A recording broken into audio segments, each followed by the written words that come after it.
be treated with decorum. This also applies to the citizenry. Let us all be magnanimous and appreciate the pain we all feel when we lose. Let us not insult each other or gloat unnecessarily over the others. We are all one in one nation called Kenya. We must also recognize that Kenya achieved elections bila noma, which was our rallying call over the last year. It is through the efforts of many local and international partners that this was possible together with the people of Kenya. Following the same pace, we must now accept a presidential election results bila noma, just as we have seen multiple results being accepted and various leaders conceding defeat. It is this kind of acceptance that we need moving forward. Indeed, we commend every leader who has peacefully accepted defeat, as well as those who are seeking legal redress peacefully. We urge all of us to keep the peace and to remember that just as each vote counts, so that does each one's contribution count to keeping peace. We all are brothers and sisters, and Kenya needs us to remain so, no matter our political inclination. God bless you, and God bless Kenya. Thank you. That is the NCIC statement. We know that you are under pressure to go and do your work elsewhere, but if there is a question or two, we can entertain that before we close this conference.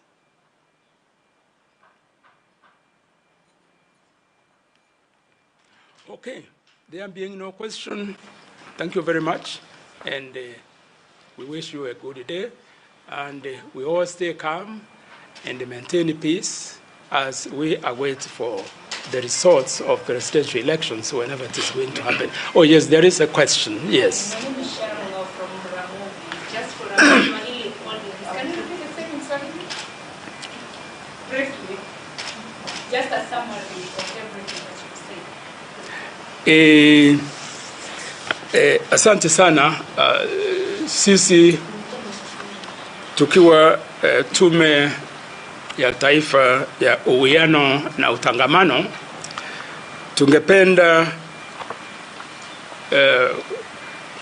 kuambia wananchi ya kwamba tumefurahia kuona tulipiga kura vizuri kila pahali, na vile mambo yalivyo sasa, kumekuwa na utulivu na amani, na ni kwa sababu amani ni muhimu sana. Mpaka sasa tumeona kwamba kote katika nchi kumekuwa na amani, hata ingawa mahali hapa na pale kulikuwa na shida kidogo. Kulingana na miaka na elections zilipita, mwaka huu wa 2022 elections tumeenda vizuri, na ni kwa sababu Wakenya wote wameamua kwamba vile tungependa ni amani. Tumeona kwamba kuna wakati mwingine kuna hasa in social media kuna zile tunaita fake news. Kuna wengi wale wamejaribu kutambaza news hapa na pale, lakini vile tungependa ni sisi wote wa Kenya tungoje mpaka tutasikia matokeo ya uchaguzi wa rais ukitangazwa na chairman wa IEBC Mr. Chebukati, kwa sababu ni yeye tu ana mamlaka kulingana na sheria kutangaza matokeo or results ya presidential election. Kwa hivyo yeye yule kukiwa kuna wengine wanasema mambo ya matokeo ya uchaguzi wa rais, tujue kwamba hao sio ambao wana mamlaka ya kusema hivyo. Pia tungependa kusema kwamba vile itatangazwa kama masaa 36 hivi, kwa sababu kulingana na katiba kesho Jumanne, ikiwa ni wiki moja kutoka wakati wa uchaguzi, kutakuwa na hii announcement, na tungependa kusema kwamba hiyo announcement tunajua inangojewa kwa hamu sana na Wakenya wote, lakini tungoje tukidumisha amani na tukiwa watulivu. Tujue kwamba yeyote atakuwa ndiye amechaguliwa na Wakenya kama rais wa 5 wa Kenya, sisi wote tukubali, kwa sababu huo ni uamuzi wa Wakenya wale wanapiga kura. Kwa hivyo tungependa kusema kwamba hiyo haitakuwa mwisho wa maisha yetu Kenya, na kwa hivyo tujue kwamba yule atakuwa rais wa 5 tumuunge mkono ili yeye aweze kuongoza nchi ya Kenya vilivyo. Kwa hivyo tungependa kuuliza Wakenya kwamba wakubali matokeo kulingana na vile yatatangazwa, ikiwa ni leo au lazima iwe ni kesho, kwa sababu hivyo ndivyo katiba inasema. Tungependa pia kuuliza yule atakuwa ndiye amefaulu awe mkarimu, kwa sababu ukarimu huo unatakikana. Yeye kama ile tunaita kwa kimombo awe magnanimous in his victory, na pia aweze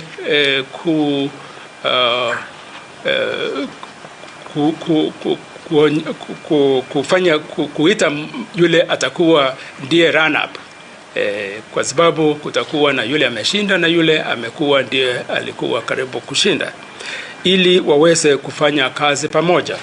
Na yule atashindwa pia tujue amefanya kazi nzuri sana, kwa sababu kulingana na vile tumeona matokeo ni kwamba ni almost 50-50. Kwa hivyo si kusema kweli ameshindwa, ni kwa vile lazima kutakuwa na mshindi moja.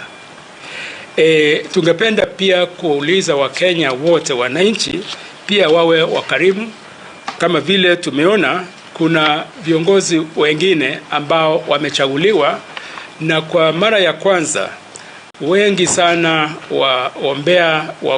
wale waligombea viti mbalimbali, ikiwa vya governor au senator au member of parliament, wamekubali, they have conceded defeat.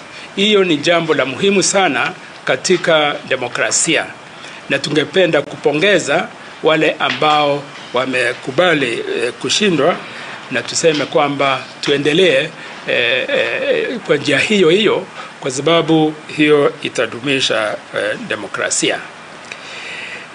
Ya mwisho tumesema kwamba tumeona uchaguzi umeendelea kulingana na vile tukiwa NCIC tulisema tuwe na elections bila noma, uchaguzi bila noma, kwa sababu kama vile mnajua kwa mwaka umepita sisi tulikuwa na hiyo rallying call ya uchaguzi bila noma, na ni kwa sababu ya vile kumekuwa na cooperation katikati ya wengi sana katika nchi, lakini pamoja pia na wale international partners vile tumekuwa na uchaguzi bila noma. Vile vile tungependa kuuliza Wakenya tudumize hiyo uchaguzi kama vile tulifanya kwa uchaguzi bila noma, ili tuwe na ile tunaita presidential election results bila noma, kwa sababu kukiwa na hiyo itaonyesha kwamba tumeanza kukomaa kidemokrasia, na ni wakati yule ambaye ameshindwa anakubali. Hiyo ndio itaonyesha kwamba hata ikiwa hatukufaulu wakati huu, tutajaribu wakati mwingine, kwa hivyo sababu tunajua kuna wengi wanajaribu mara mingi na mwishowe wakashinda. Alafu tukimaliza, tumesema kwamba tukumbuke sisi wote katika kupiga kura, kila kura ya Mkenya yeyote ni ya muhimu. Na tujue hiyo kwa sababu yule ya uchaguzi wa rais, yule atakuwa na 50% plus 1 vote. Kura moja tu ni ya muhimu. Hiyo ndio tungependa kusema kwamba pia vile sisi tutadumiza amani, kila mmoja wetu vile atakuwa amekaa kwa amani, vile vile itakuwa ni ya muhimu, hata ikiwa ni ya mtu mmoja. Na kwa sababu hiyo itatusaidia tuendelee kuwa ndugu na ndanda katika nchi yetu. Asanteni sana, hiyo ndio imekuwa statement yetu. Okay, asanteni. Mungu aubariki kwa kazi yenu ya leo.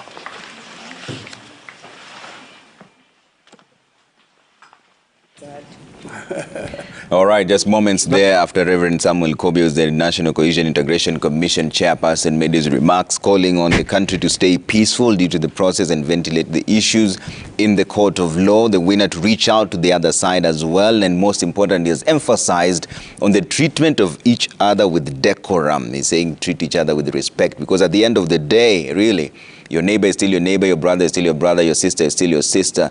And like they always say, the politicians up there are their own relatives and friends. You have nothing in common with them, and I can't emphasize that enough. You can easily call me, I'll pick your call. They will not pick your calls after this, so do not try to do anything unusual. Stay peaceful, all right, whatever the announcement is. And those are just moments from the announcement based on the rearrangement that we are seeing at the Bomas of Kenya. IBC has not said that they're making the announcement really. This is just based on the rearrangements that we are seeing. There's more deployment of the security officers, as you can see. The blue is now even more there in terms of the National Police Service officers having surrounded that area in between there. That is where the returning officers were during the verification process. We know there are only just 32 forms left before the end of this. And mwana sasa tunamalizia ama vipi?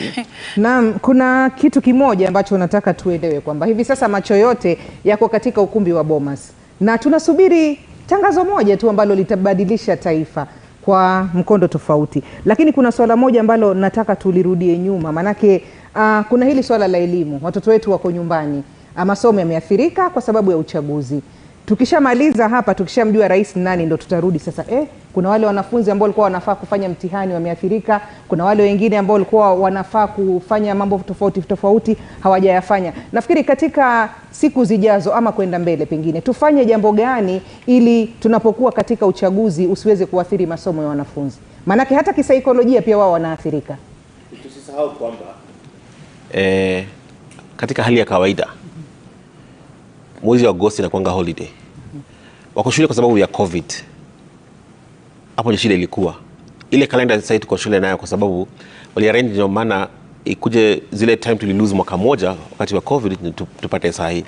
Hii arrangement inafanya sasa watoto kwa shule saa hii na Agosti inakuanga holiday. Shule zimefungwa Agosti. Ndio maana uchaguzi pia inakuanga nini Agosti. Ndio maana shule zimefungwa. Hapo ndio shida ilikuwa. So kwenda mbele, I don't think tutakuwa na shida kwa sababu I think by mwisho wa hii mwaka tutarudia kalenda ile normal ile tulikuwa nayo, ambapo ni April Agosti na Disemba shule zimefungwa. Hapo ndio shida ilitokea. Na katika huu wito wa amani ambao unatolewa kila mahali, kuna sehemu ambazo tayari taharuki ishatanda. Naam. Taharuki imetanda, watu wanahofia kwamba iwapo kiongozi ambaye sijamchagua akiingia madarakani, sisi tutakuwa namna gani? Pengine kwa maoni yenu, mnadhani mkondo unastahili kuchukua namna gani? Ni vizuri vile hii kipindi ambayo tumeona NCIC, naona chairman mwenyewe amechukua muda kwa kuzungumza juu ya amani. Naam. Na chenye inaonesha ni kwamba yeye pia amehofia kunaweza kuwa na machafuko ambayo inaweza kujitokeza kwa vile tutasikia matangazo. Kumbuka ya kwamba tumekuwa kwa runinga na tumekuwa kwa hizi social media ambao tumeona kwamba kulikuwa na dosari fulani. Na sasa hizi dosari ndio kila mwanasiasa aliona kuna dosari hapa. Na mimi sasa sitaendelea na kuanza kuongea juu, yani let the process, let it just take its course. Hakuna mwanasiasa ameanza kuhubiri amani kwa sababu aliona kuna dosari hapa, basi ulikuwa unageuza ushindi wangu na mimi ndio mshindi. Sasa tunatangaza ushindi wetu. Nyinyi mkitangaza tutatangaza, mkileta noma tunaleta noma, mkileta vita tutaleta vita. Mkiwa na amani basi kutakuwa na amani. Na sasa hii msimu ambao watoto wanafaa kurudia kwa shule, anazungumza juu ya COVID na huu mwaka mwezi wa 8 ndio inakuanga likizo. Kumbuka kwamba kuna calendar. Kuna wale ambao wanaenda kufanya mtihani wao wa mwisho na nini. Wazazi wako na hofu sana. Nitawachilia aje mtoto wangu msichana aende boarding school, alafu kukizuka rabsha yoyote, kutakuwa na dhulma dhidi ya jinsia, hasa wa mama, wasichana wadogo, kwa sababu watu hawachagui. Kama ni mbaya ni mbaya. Wasichana tumeona kwa nchi zingine ambao wamedhulma watoto mpaka wadogo sana. Tumeona hata vile tulikuwa na machafuko ya 2007. Mpaka tuzungumze hizi vitu. Sitaki kuificha kwa sababu saa hii tunaingia ile msimu ambayo iko so sensitive. So sensitive. Nafikiri vile wananchi wamepitia corona, vile watu tumeishi, vile watu walikuwa wanazungumza wenyewe, vile vijana wanazungumza, wanasema wanasiasa ni klasi nyingine, sisi ni wenyewe kwa wenyewe. Nyinyi watu tudumishe amani, tusipigane na jirani. Sisi wote tunatafuta riziki yetu pamoja, tunakaa pamoja. Lakini kuna wale vijana, kumbuka kwamba kulikuwa na ile msisimuko ambao kulikuwa na kila mrengo ilikuwa na msisimuko, kulikuwa na firimbi movement. Kabla ya kuenda kupiga hiyo kura, watu hawakulala. Watu walikesha na mangoma na hizo firimbi wakipiga. Watu tayari walikuwa washatoka. Sasa kuanza kuambia hebu mrudi kidogo tena tuzungumze. Tayari watu wametoka na wametoka na hizo firimbi, wametoka na hiyo shangwe na vigelegele. Watu wako tayari. And that is the mood. Watu wako hapo. Sasa watoto wetu watarudi aje kwa shule? Kama yani penye vile watatangaza ikianguka huku ama huku. Mimi nawezaje kuachilia msichana wangu aende boarding school Mombasa kutoka Busia? Sitaweza kufanya hivyo kwa sababu sijui hapa katikati ikifika Nakuru watashukishwa kwa basi, kila mtu wadhulumu msichana wangu, unaona. Sasa ni hali ya kusikitisha sana, kwa sababu vile tumeona hii uchaguzi, kila mtu amesema kulikuwa na dosari. Hata vile IBC walikuwa wanajaribu kuongea, haikuwa inaingia kwa watu. Hata wakisema wamejaribu kuingia kwa kompyuta yetu, lakini sisi tumeikomesha na hawakuingia. Kila kitu iko shwari. Chenye tunawapatia ni ya ukweli. Sasa itakuwa kuna kazi. Wacha niwachie tu hapo na labda niongezee kitu kimoja. Ni kwamba mbali na uchaguzi tumekuwa nazo awali, katika uchaguzi huu tumeona wale waliopoteza viti vyao vya ubunge wakikubali. Hata MCAs wanakubali kwamba aliyeshinda ameshinda na mimi nimekubali matokeo. La pili ni kwamba waliojitokeza, idadi ya wapiga kura waliojitokeza kupiga kura ni kama 50% ama 52. Kwa hivyo wale wengine ambao hawakupiga hawana sababu ya kuwa na hisia ya kuleta mambo yoyote kwa sababu hawakupiga kura. La tatu ni kwamba kila mtu akienda kupiga kura najua kwamba kutakuwa na atakayeshinda na atakayekosa kushinda. Kwa hivyo kuhubiri juu ya amani kupitia kiasi vile nilivyoona mimi kunaleta ile hisia kwamba huenda kukatokea vita, ila wananchi wenyewe hawana hisia kama hiyo. Nakumbuka, of course, naelewa kwamba kwa sababu ya mambo yaliyotokea awali, hasa mwaka wa 2007 alafu 2017, ndio sababu taasisi kama ya NCIC wanakuwa na wasiwasi ama makanisa kuwa na wasiwasi kwamba waje tuhubiri amani. Lakini cha muhimu kwenda mbele ni kwamba tukiwa na uchaguzi wa wazi ambao unafuata maadili ya kiwazi na wa ukweli, hakuna sababu yoyote ya kuhofia kwamba kunaweza kuwa na fujo. Naam.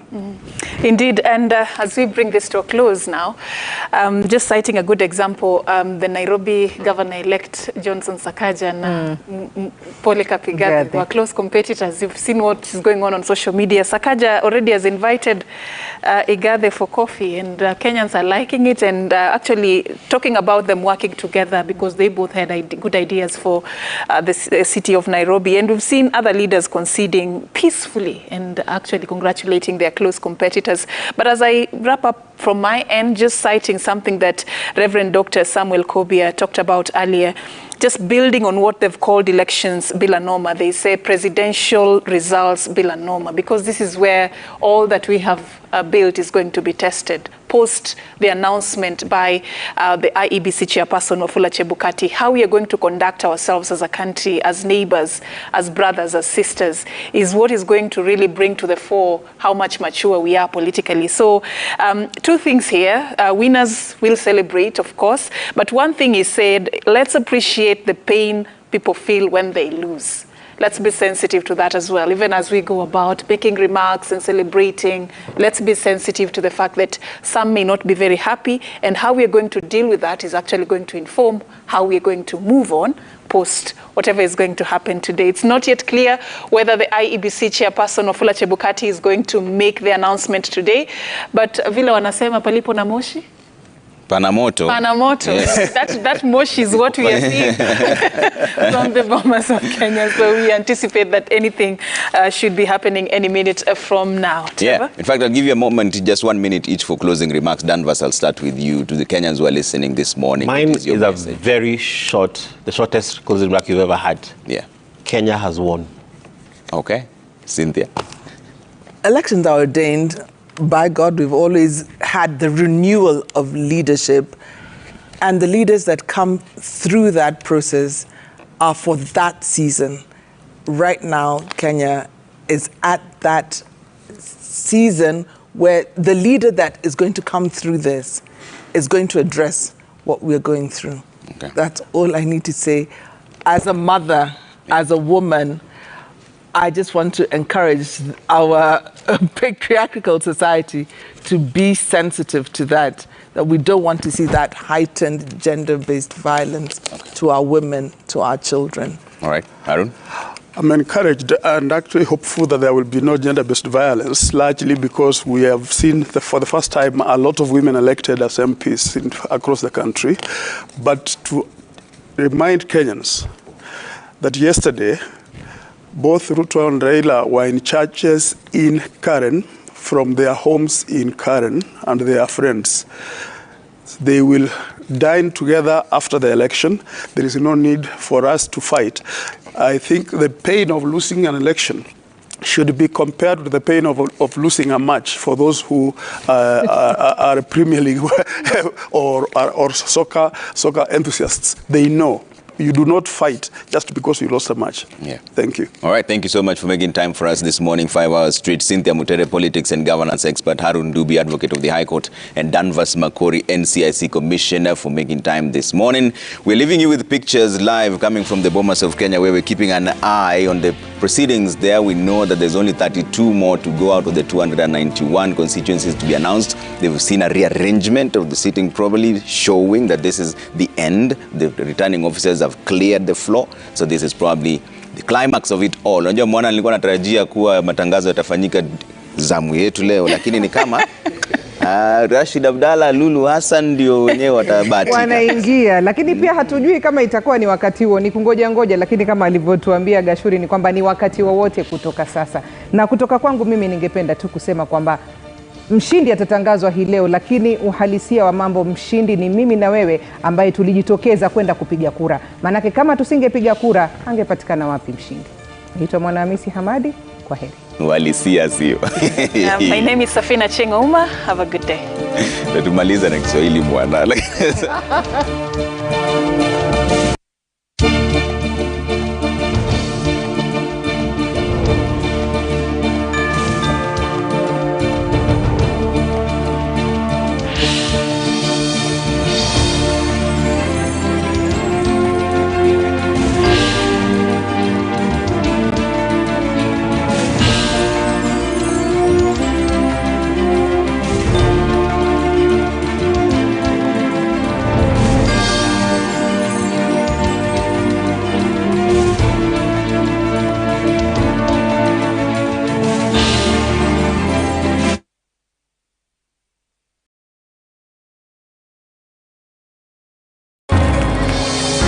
Japo tuna tofauti, kila moja wetu ana sauti. Stop the bus. Tuinuane, ushirikiano wetu. tuinuane, Na ukaribu wetu. tuinuane, tuinuane. Tuko pamoja maishani, tuinuane. Tuko pamoja maishani, tuinuane.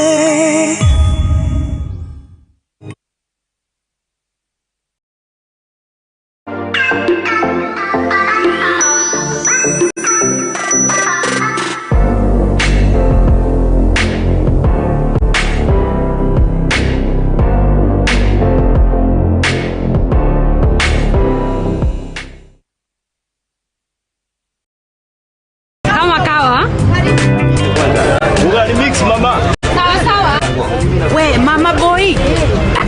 Angalia tu vile kwangu kumekauka. Siri yako ni nini? Utamu wa chakula ni unga wa tuten.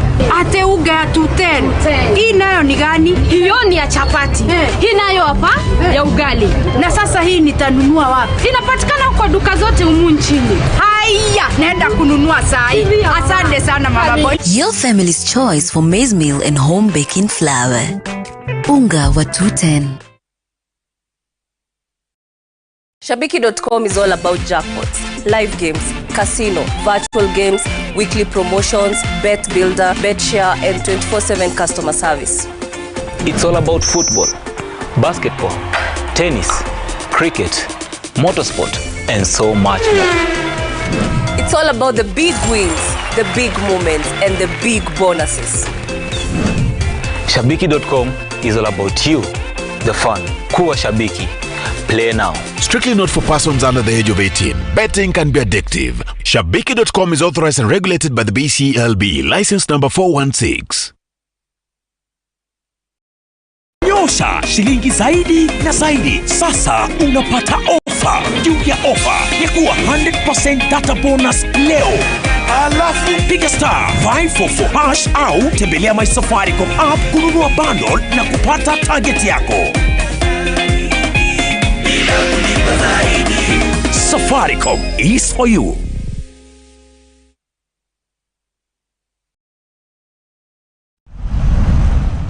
Experience Swiss-based education in the heart of Nairobi. With practical hands-on skills, we prepare you for the dynamic world of culinary arts and patisserie or in Mkuu wa chuo cha Kilimanjaro Institute of Technology and Management kilichopo Mwenge jijini Dar es Salaam na chenye ithibati na usajili wa NACTE namba REG/ANE/029 anapenda kuwatangazia nafasi za masomo kwa ngazi ya diploma na certificate katika kozi za IT, Business Administration, Accountancy, Procurement and Supply, Front Office na Hotel Management. Chuo kimebobea katika ufundishaji kwa njia ya vitendo na kimeweza kutoa wanafunzi wenye weledi. Wengi wameajiriwa ama kujiajiri, na wale ambao wameamua kuendelea na degree wameweza kujiunga na vyuo vikuu bora hapa nchini na nje ya nchi. Pia kuna ofa ya kozi fupi za computer application, graphic and design, video production pamoja na CCTV camera. Kwa maelezo zaidi piga simu namba 0717816034 au 0766348652. KITM, elimu na ujuzi kwa maendeleo ya uchumi.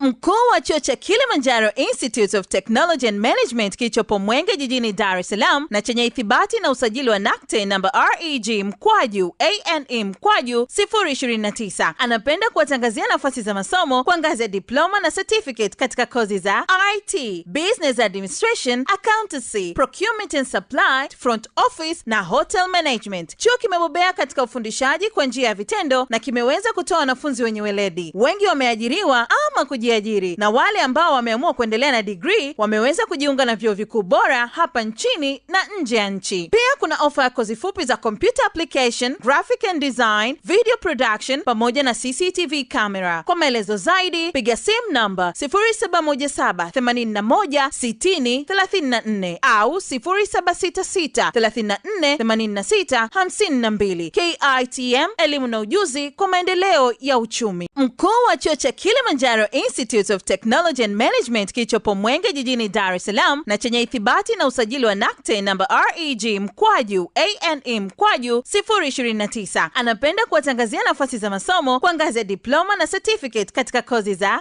IT, Business Administration, Accountancy, Procurement and Supply, Front Office na Hotel Management. Chuo kimebobea katika ufundishaji kwa njia ya vitendo na kimeweza kutoa wanafunzi wenye weledi. Wengi wameajiriwa ama kujiajiri, na wale ambao wameamua kuendelea na degree wameweza kujiunga na vyuo vikuu bora hapa nchini na nje ya nchi. Pia kuna ofa ya kozi fupi za computer application, graphic and design, video production pamoja na CCTV camera. Kwa maelezo zaidi piga simu namba 0717816034 au 0766348652. KITM, elimu na ujuzi kwa maendeleo ya uchumi. Mkuu wa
Na msodakta mtazamaji, hayawi huwa hatimaye tumemla ng'ombe na sasa tumebakisha mkia, ikiwa hivi sasa shughuli zote zimefika ukingoni katika ukumbi wa Bomas.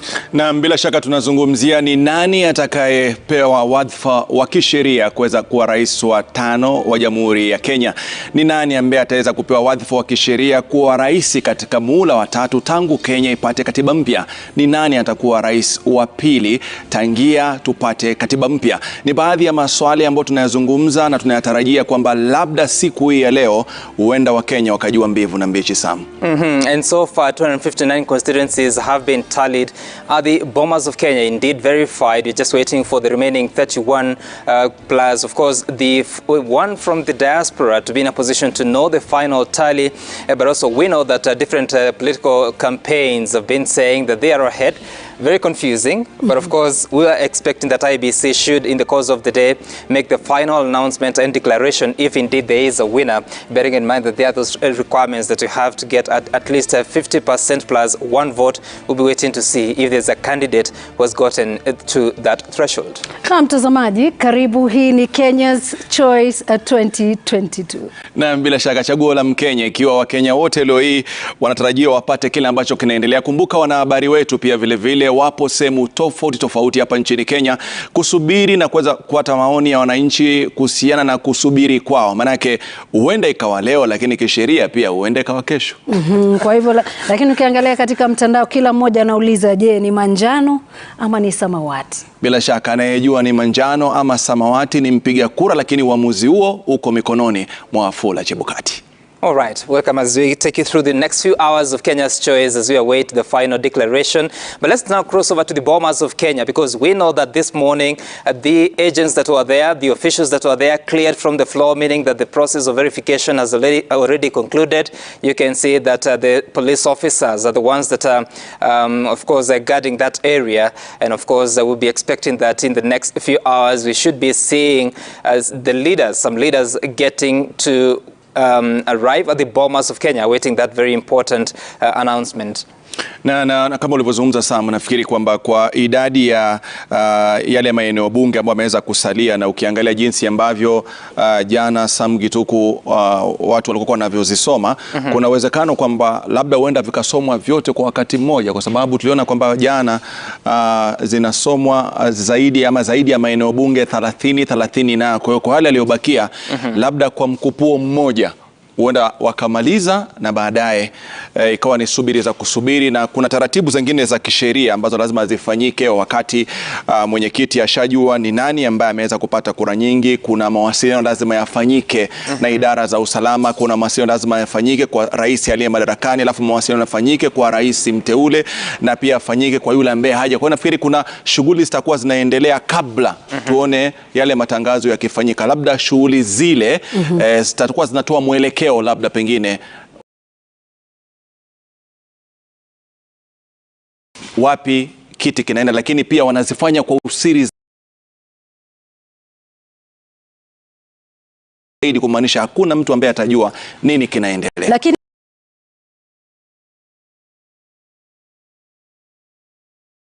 hadi kufikia sasa natumai kwamba rais anajua nani atakuwa rais. Rais Kenyatta.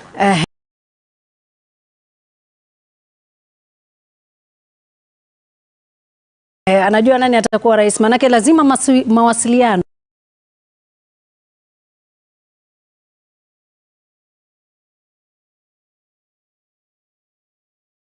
yameshafanyika hadi wakati huu. Lakini kama zile fomu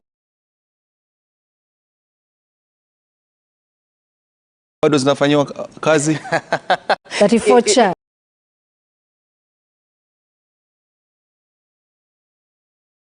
even though Lulu, he would know, obviously, because he has access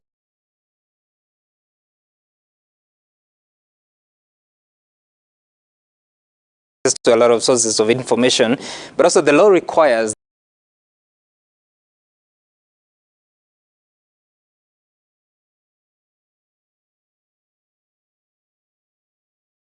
that the chairman of IEBC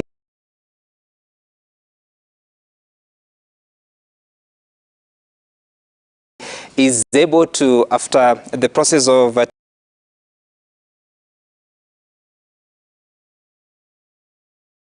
tallying verification to announce and declare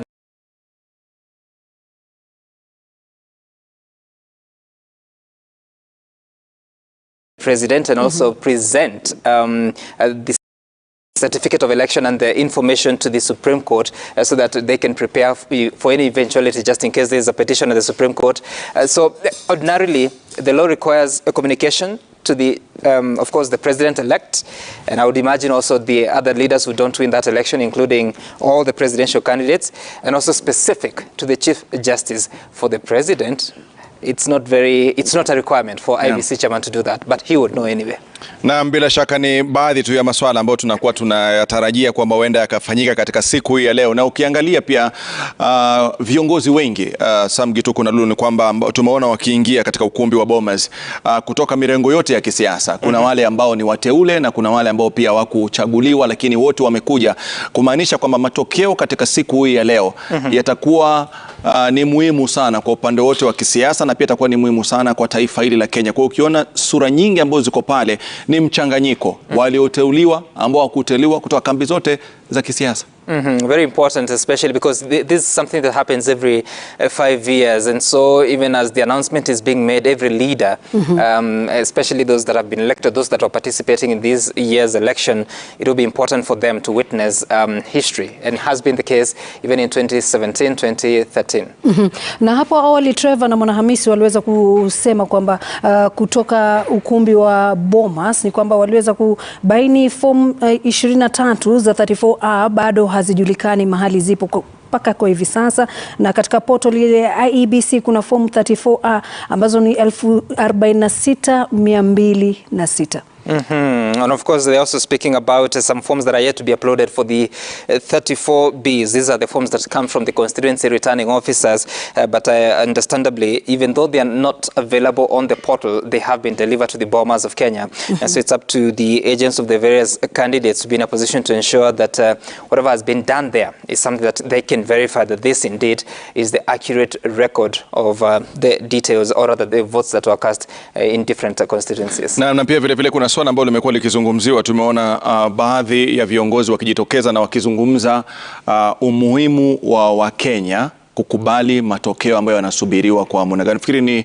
ni moja ya hoja ambayo imezungumziwa sana. Jana viongozi wa kidini wamezungumzia, leo imezungumziwa tena kwamba iwe itakavyokuwa, lakini Wakenya lazima wajaribu kwa kiasi fulani kukubali matokeo, na yule ambaye atakuwa kwa hajaridhika kama ulivyozungumza Mbichi kwamba kuna njia ya kwenda katika mahakama ya upeo, na yule ambaye atakuwa na kwamba pia hajaridhika zaidi ana fursa ya kuuza sera zake kuanzia sasa mpaka mwaka 2027 ili akija naye aje apate idadi ya kura nyingi. Lakini yaliyofanyika wakati wa nyuma, viongozi wengi wanaomba kwamba yasifanyike kipindi hiki ambapo tukomae kisiasa, tudumishe amani, undugu na tusonge mbele. Na ni jambo ambalo pia mwenyekiti wa NCIC Samuel Kobia pia ameweza kuzungumza, Reverend Samuel Kobia, akisema kwamba kila mmoja kuwe na amani, kuwe na umoja wakati huu, na pia akawaeleza wale yule atakayeshinda pia aweze ku reach out kwa ule ambaye kidogo ameweza kushindwa ili waweze kufanya kazi kwa pamoja, sio handshake, lakini waweze kufanya kazi kwa pamoja. Lulu.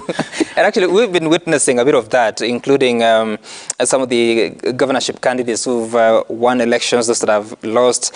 Some are conceding, some are saying they are going to contest the decision or the outcome in court. But that's extending the olive branch would be very crucial at such a time that indeed, yes, the campaign has been there. The official campaign period was about 70 days, but of course it's been longer than that in this country, probably close to a year.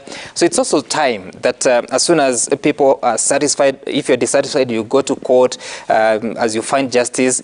The country needs now to get back to rebuilding, I would suggest. But tuliona kitu kama hicho kitokea jana. Tuliona naibu rais William Ruto pia akiweza kusema kwamba matokeo yatakavyotokea basi kila mmoja atakuwa radhi. Pia vile vile Raila Odinga pia aliweza kusema kwamba atakubali matokeo. kwani msema kweli ni IEBC. Na bila shaka kumbuka Aprili kama sikosei mwaka 2013 zaidi ya kura milioni 6,158,610 zilimtosha rais kuteuliwa kama rais mteule Uhuru Muigai Kenyatta wakati huo ambaye yuko madarakani mpaka sasa baada ya kufanya uchaguzi. Kwa hiyo tuangalie je, rais kwa sababu ya hesabu ambazo Wakenya wameweza kupata wanasubiri kuangalia je itafika milioni ngapi. Nafikiri ni kitu ambacho jana usiku kilizidi zaidi na asubuhi kimeshika kasi zaidi, kila mtu akisema kwamba ni mimi ni yeye tumeweza kuchukua, tofauti yetu ni. Nafikiri ni swala moja ambalo wachanganuzi wanasema kwamba ni zuri kwa sababu linaleta uwazi na tuna imani kwamba miaka ya usoni Wakenya watatumia uwazi ule, lakini bila kufanya maamuzi yao moja kwa moja, kwamba ujivunie uwazi ule lakini usiamue wewe kwamba imekwenda upande huu. Right, and of course, as you say, 50+1. In 2013, President Kenyatta surpassed that threshold by about 8,400 votes. It looked like a very small margin, but it was sufficient because remember, you're just supposed to get to 50% plus a single vote. It's not 50+1 to be 51%. No, it is if the votes cast were, say, 6 million, if you get 3 million plus 1, and then your opponent gets 2,999,999 votes, you will be the winner, the one that is over 3 million with an extra vote. And that's the constitutional threshold. It doesn't matter by how many you surpass that threshold, mradi tu ipo kura moja mweza kusonga mbele. Na nafikiri pia ukiangalia ni watu kwako wanazungumza kwamba ni uchaguzi ambao watu wengi watajitokea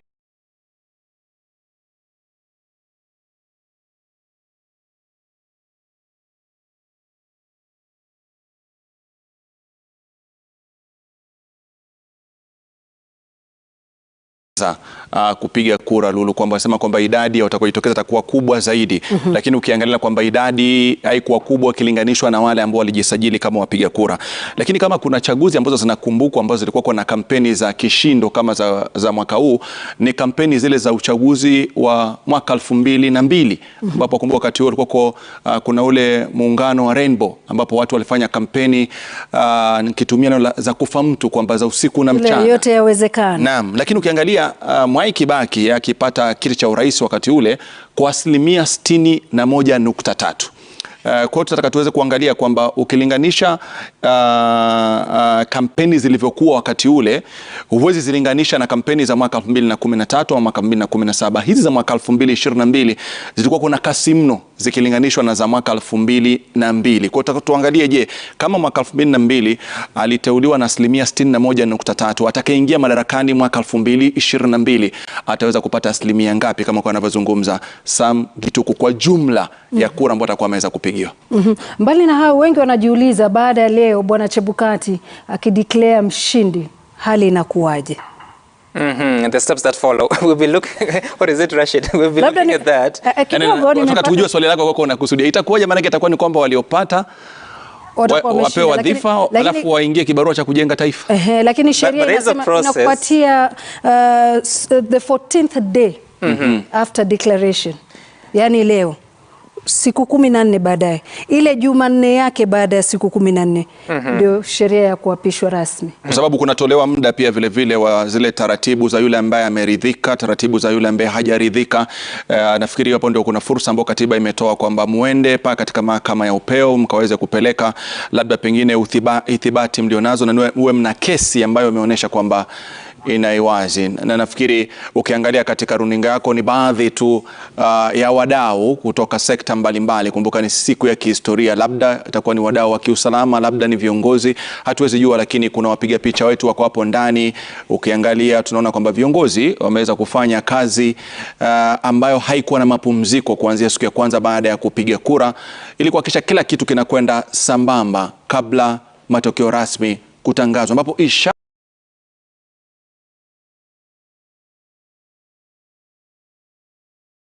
zote zinaonyesha kwamba huenda ikawa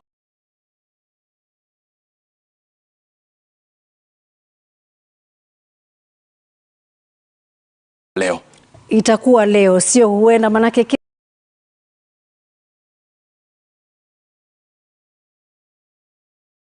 kitu kama ulivyoona ni kwamba ukumbi wa Bomas tayari kidogo watu walikuwa wameambiwa watoke, upekuzi umefanyiwa. Arrows pia waliambiwa kuwe cleared kutoka kwa Bomas.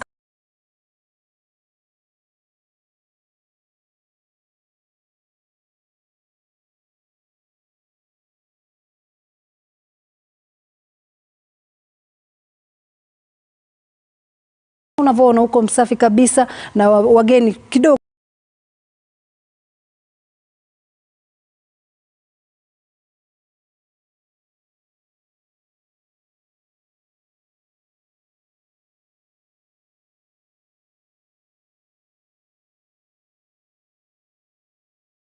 Wameanza kuingia mabalozi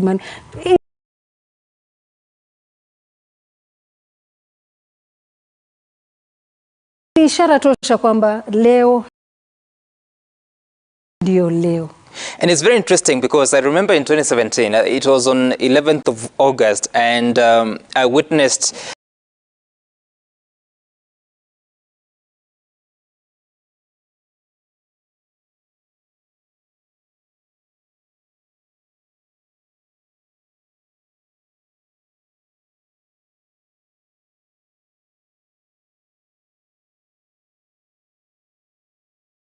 that day, the chairman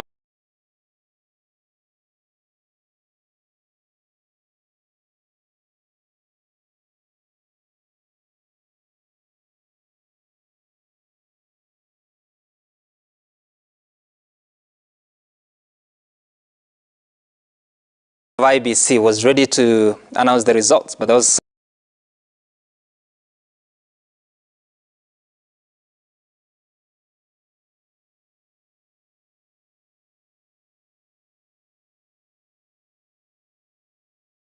contestation from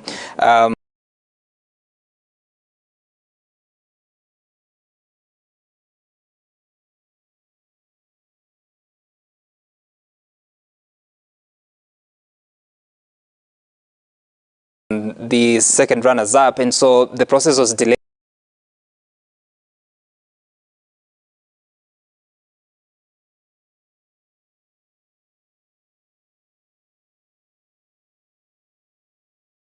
A little bit, but it eventually happened in the night. I think it was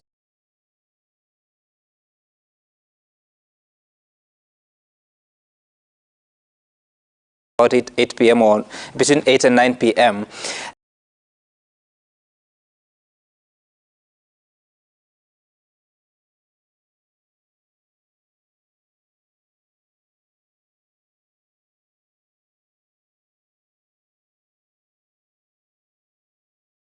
And during the day, you'd see several leaders were arriving there, but eventually when the announcement was being made, it was majorly the side of President Uhuru Kenyatta that were inside the auditorium, and eventually the announcement was made. But this time round, Wafula Chebukati has said that he's not going to make the announcement in the night. Instead, he will do it during the day. So indeed, if it is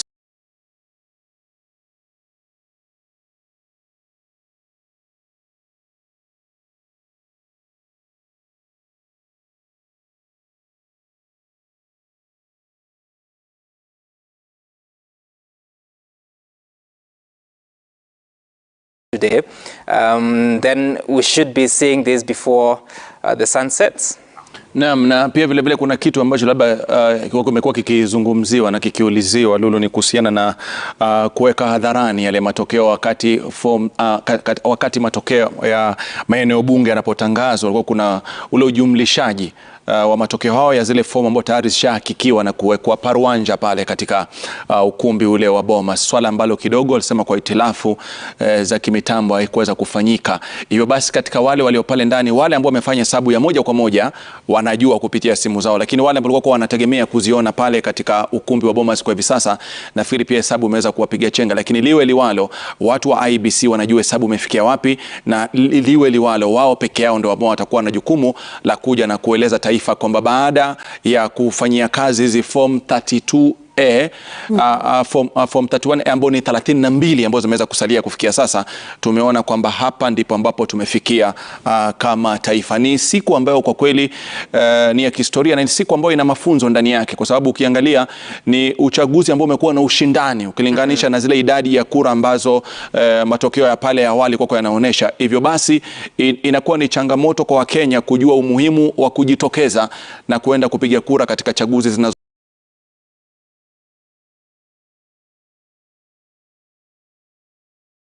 kuja, na sio tu katika uchaguzi wa urais peke yake.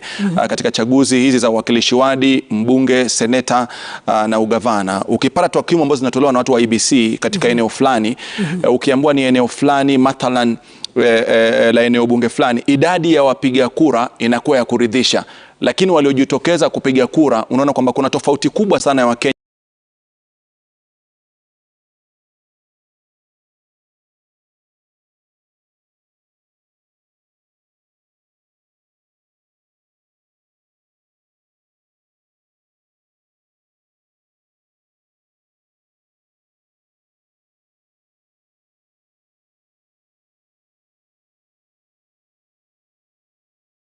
ambao hawakujitokeza siku ya kupiga kura. Nafikiri ni swala ambalo lazima tulizungumzie kwa kina zaidi. Hamasisho lifanyike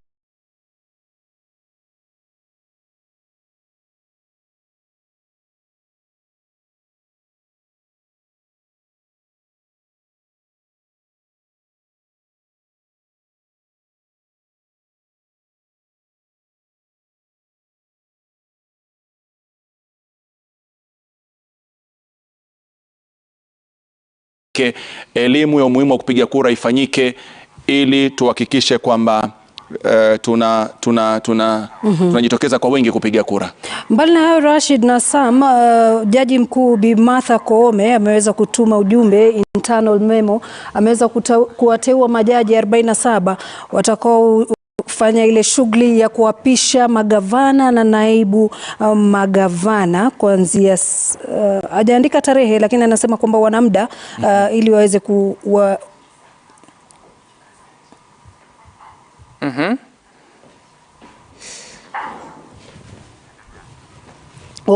ametuma ujumbe kuhusiana na swearing in of governors na deputy governors, akisema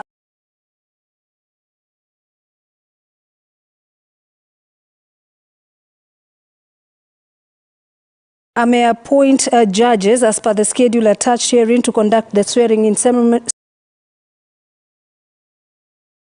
ceremony upon election and gazettement by the IEBC.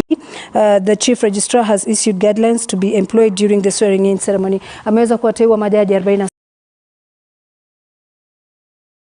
kuweza kutekeleza shughuli hiyo ya kuapisha magavana na manaibu gavana.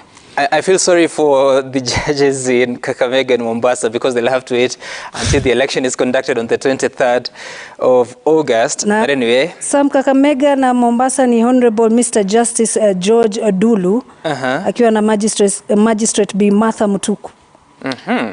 Naam, bila shaka kuna mengi tuweze kuyazungumzia, labda pengine kabla nitaka kuzungumzia, naona kwamba utakuzungumzia kifungu cha 134, nitakupa nafasi kuzungumzia kabla na mimi nizungumzia kifungu cha 140 ambacho nafikiri pia Bobo Mkangi anaona kitakuwa na kazi baada ya matokeo kutangazwa. All right. So this is in accordance with Article 134 of the Constitution, Article 1 and 2, and it talks about what should happen after the presidential election. Of course, we know the election was on the 9th of August 2022. IBC had 7 days to make sure that the count is tallied and verified. And that should end. It appears there's a sort of a legal agreement that should be tomorrow, being 16th of August. But anyway, as of now, if it happens today, which is 15th of August, and there is no petition filed at the Supreme Court, then you should expect the new president to be sworn in on the 30th of August, being the first Tuesday after 14 days, like Lulu was saying.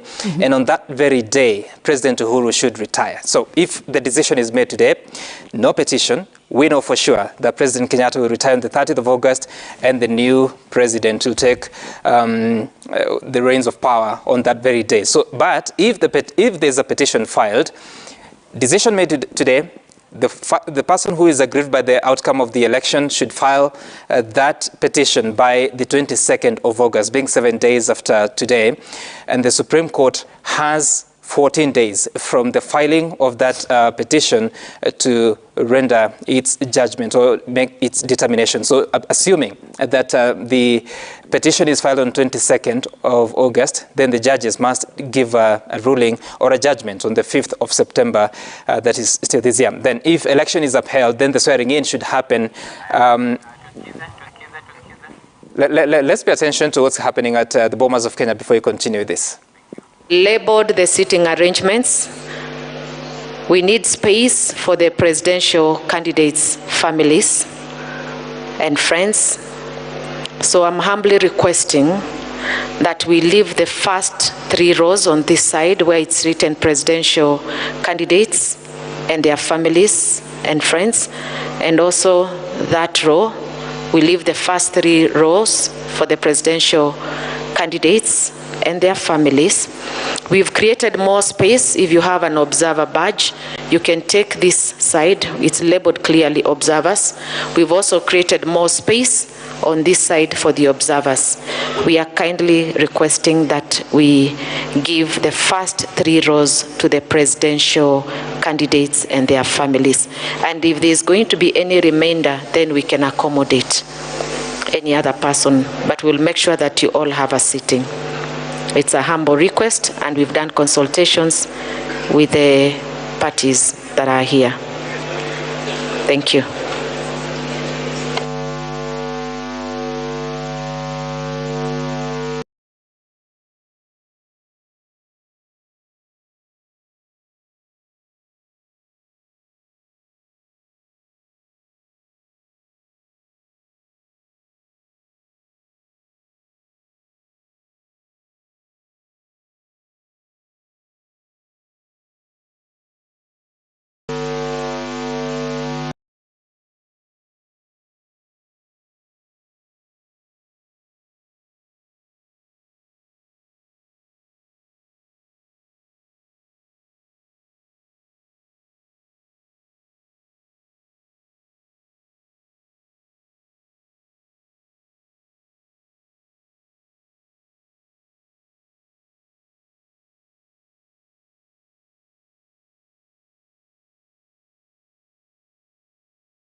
The protocol persons that we've discussed with will also assist us in ensuring that we've created that space. Thank you.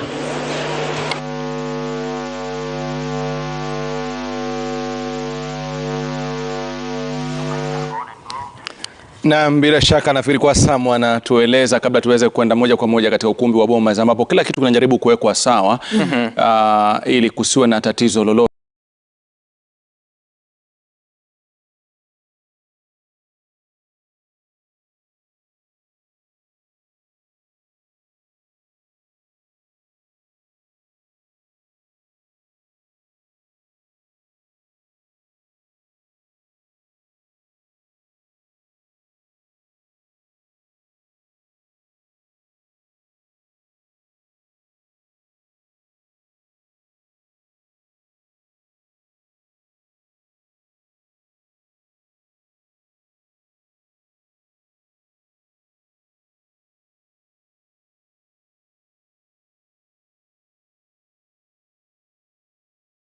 Kumkumbusha mtazamaji, hiyo ni ishara tosha. Sasa hakuna kuspekulate, tunasema kwamba leo ni leo, asema kesho. Kila kitu kikienda shwari. Kitaenda shwari. Tuseme hivyo. Ni kusema kwa kila kitu kienda shwari, mambo yatakuwa shwari. It has to be today. I mean, you've listened to Tabitha Mutemi there, talking about the sitting arrangement. You cannot expect the candidates to be in that Bomas of Kenya auditorium with no results. To come and watch forms remaining. Kwa hawezi kuja kwa sababu ya zile form 32 zimebaki. Wanakuja hapo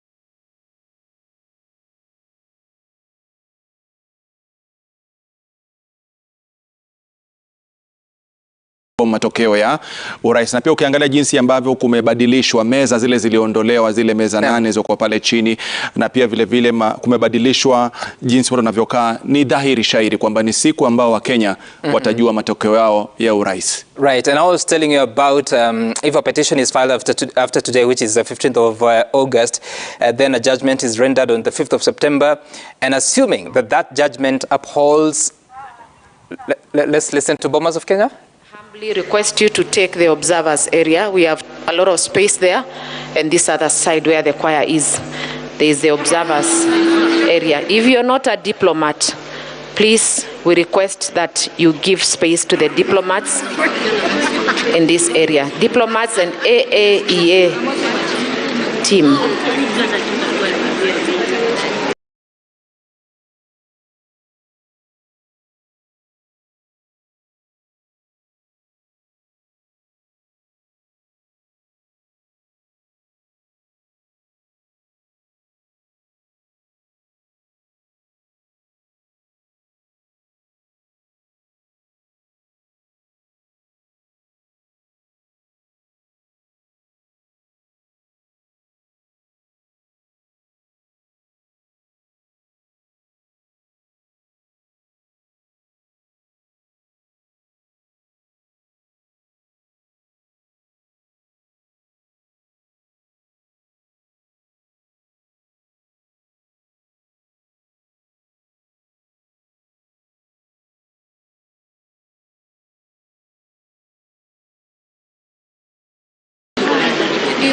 Also, the religious leaders will be here with the diplomats.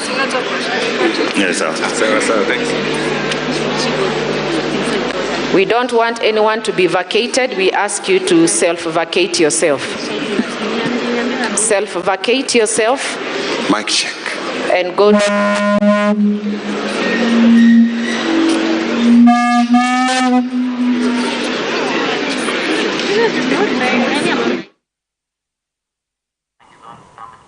All right, self-vacate yourself.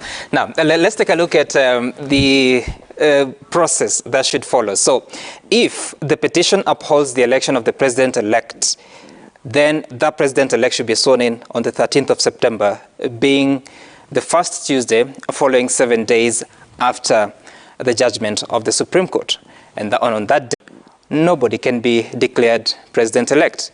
And therefore, what would happen is that the top two candidates would go back to a rerun, that is a runoff, to pick the president, and that has to be done within 30 days. And of course, because they're just the two of them, it is very easy to hit 50% plus one because it's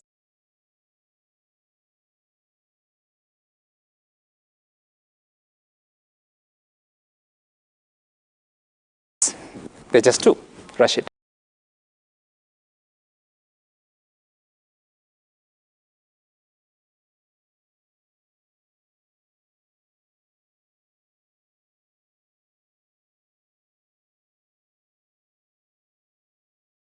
Na bila shaka nafikiri Samo kwa anaeleza utaratibu kuanzia pindi ambapo matokeo yatakuwa yanatangazwa na hatua ambazo zitakuwa zinatolewa, ima wakati watu wamekubaliana matokeo yale ama wakati mmoja hajakubaliana matokeo. Ametueleza paka wakati ambapo huenda matokeo yale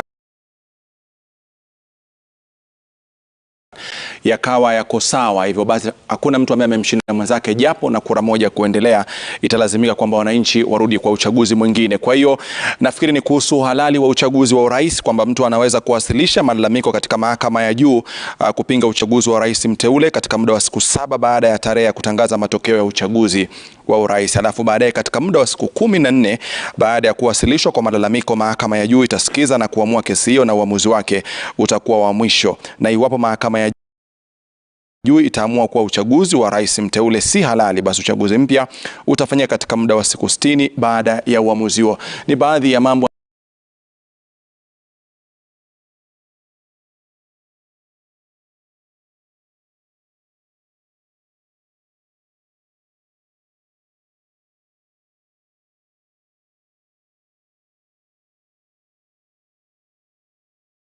ambao ni vyema watu kuweza kuyafahamu wakati tunasubiri mwenyekiti wa Tume ya Mipaka na Uchaguzi Bwana Wafula Chebukati kutupa taarifa rasmi kuhusiana ni nani ambaye ameweza kupata ushindi katika uchaguzi huu, hususan kiti cha urais.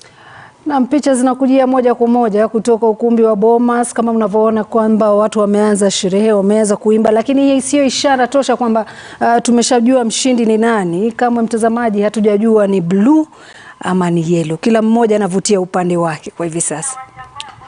Na bila shaka na pia vile vile kumbuka kuna mjadala kuhusiana na wawaniaji urais, manake kuna mmoja pia tusipomtaja itakuwa sawa, manake hata yeye anasema anasubiri akiwa na imani na pia kwamba atashinda, na ni mwaniaji urais kwa tiketi ya Ruth Profesa George. Kwa hiyo kama kwa mashabiki wake tujue kwamba pia wapo waniaji watatu ambao bado wanasubiri matokeo. Mmoja anasubiri lakini alikubali matokeo. Namzungumzia David Mwaure Waiga, ambapo jana alisema tayari hii imeniponyoka, nitajaribu siku za usoni.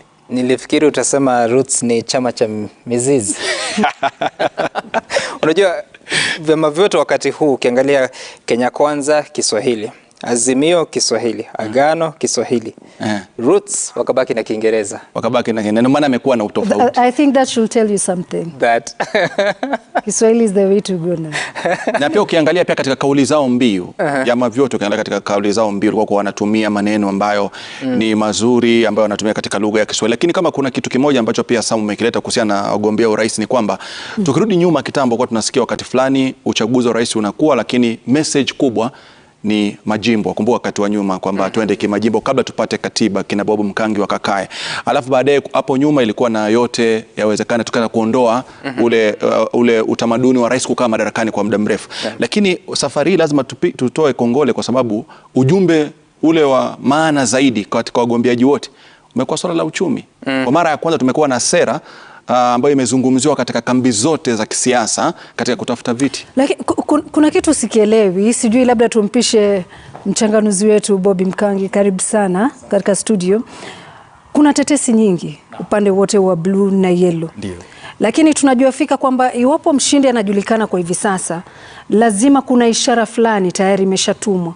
Inakuwaje inakuwa ni vigumu kwa uchaguzi huu kuweza kubaini ni nani ameweza kushinda siku hii ya leo? Maana ukiangalia upande wote na ni wote ambao ni watu ambao wako na ukaribu mkubwa sana kwa hao vigogo wawili. Kila mmoja anakuambia ni sisi tumeshinda. Hivi ina maana kwamba IEBC haija communicate na yule ambaye ameshinda kwa hivi sasa? Na bila shaka nasema kabla tumpe nafasi Bob Mkangi turudi katika ukumbi wa Bomas tusikie kinachoendelea kwa sasa. Inuka, inuka, inuka, jitie nguvu, simama, wewe mshindi, awala, una kibale, saidizi wako, yundani yako, inuka,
tumetoka na mahali tumefika, ndiyo maana ninatambua kwamba wewe ni Ebene. Tuimbe pamoja. Sio kwa uwezo wangu, ila ni kwa uwezo wako. Mahali nimefika Baba, acha nikushukuru. Bwana umenisaidia nifike mahali nimefika. Bwana wewe ni Ebeneza maishani mwangu. Haya, mikono juu twende. Ninataka Ebeneza nijengwe juu yako. Ninataka Baba Ebeneza uwe msingi wangu.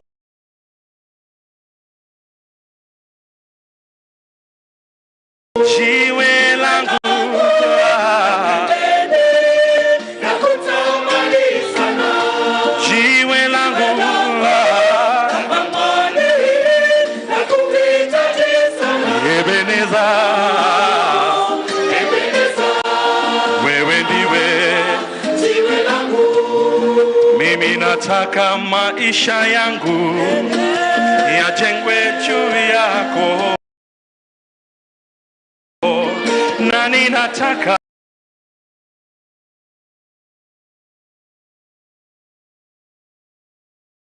taifa langu lijengwe juu yako Baba. Taifa lililojengwa juu yako Yawe halivunjiki kamwe, na nchi iliyojengwa juu yako Yawe haivunjiki kamwe. Mimi nataka maisha yangu Baba yajengwe juu yako, maana wewe ni sauti yangu, wewe ni uzima wangu. Ninataka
Baba wewe uwe msingi wangu, jiwe langu la pembeni Baba, nakutamani sana, jiwe langu la thamani, nakuhitaji.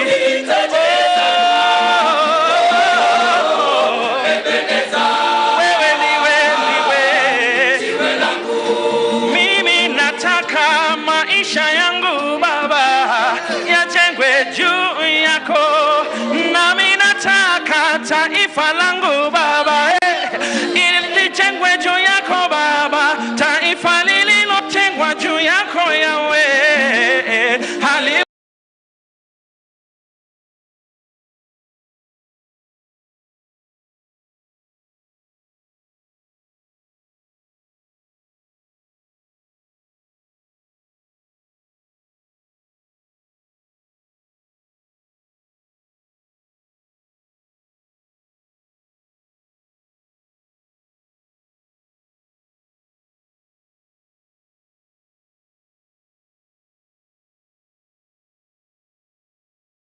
njiki kamwe. Nchi zilizojengwa juu yako Yawe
unacho kibali, saidizi wako.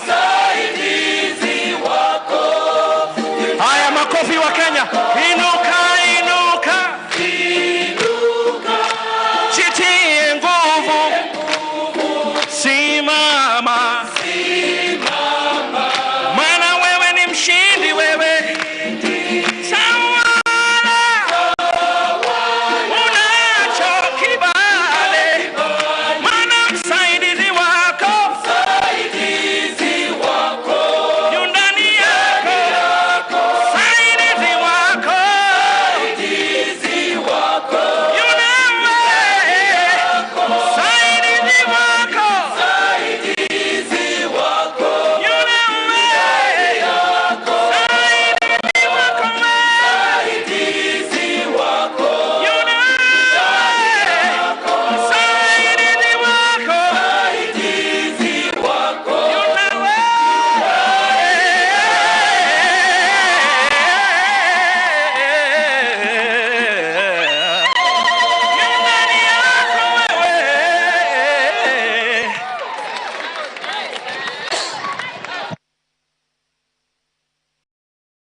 And Rashid, it's pretty interesting to see politicians singing the same song. Not just politicians singing the same song. Politicians from different camps. Oh yes. Enjoying the song. Oh yes. Nafikiri hiyo ndio kitu ambacho nataka kujifunza, kwamba tumeona wote kutoka kambi tofauti wakifurahia wimbo na wakiweza kuimba. Nyuso zao, kila mtu ni nyuso za tabasamu. Zote zang'aa. Zote zang'aa. Ni swala ambalo kwa kweli tutasubiri tuangalie. Na ndilo swali nilikuwa nimemuuliza Bobby, inakuaje? Manake tumeweza kukava uchaguzi tangu mwaka 2007 na tukio kama hili halijawahi kutokea. Inakuaje? Nadhani pengine tuanze na nikinukuu kitabu ambacho kilichapishwa hivi karibuni, aliyekuwa msimamizi wa masuala ya habari na taarifa wa marehemu rais mstaafu Daniel Arap Moi, Mheshimiwa Linjiru. Na hiyo ni nukuu ambayo iliweza kusambaa na Wakenya wengi wanaifahamu, kwamba wanasiasa ni hata wakiwa mirengo tofauti, na haswa wanasiasa hapa Kenya, unakuta kwamba ni ndugu wa moja, ni binamu wa kisiasa.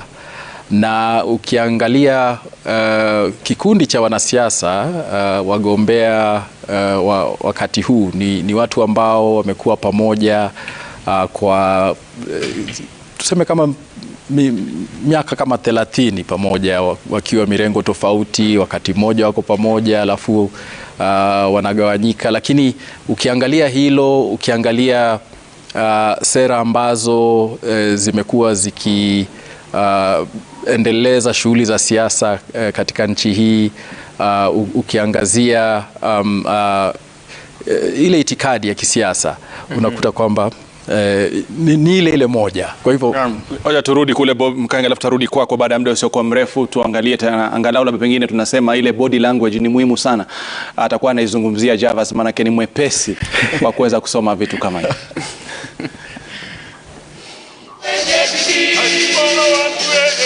Taifa la wazalendo na watenda kazi, barabara, madaraja, jitihada kuendeleza elimu, mazingira na malaria, jitihada kuangamiza korona.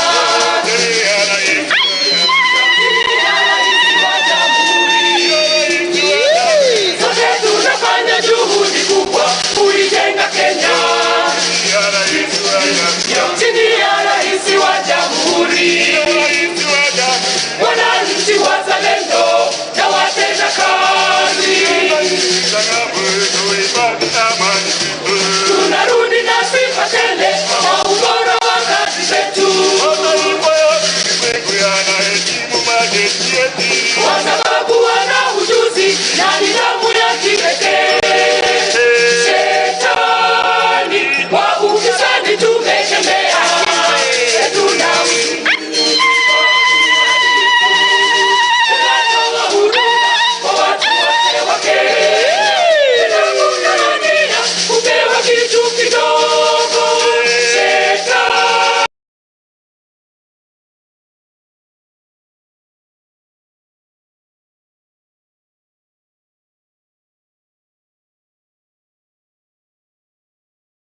wa ufisadi tumekemea.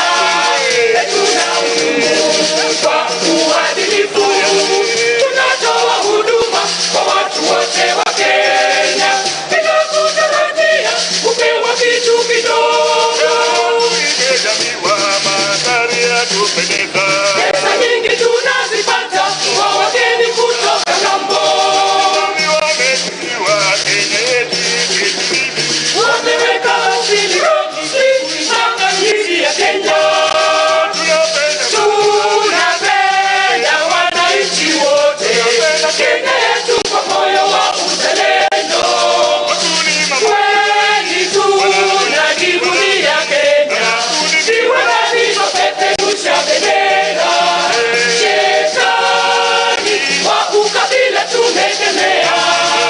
Tunahudumu kwa uadilifu, tunatoa huduma kwa watu wote wa Kenya bila kuzingatia rangi wala kabila.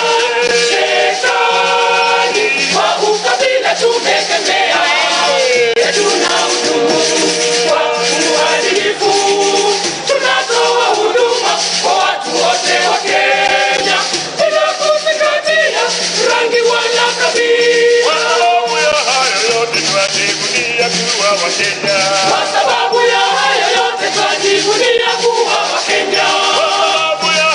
yote twajivunia kuwa Wakenya.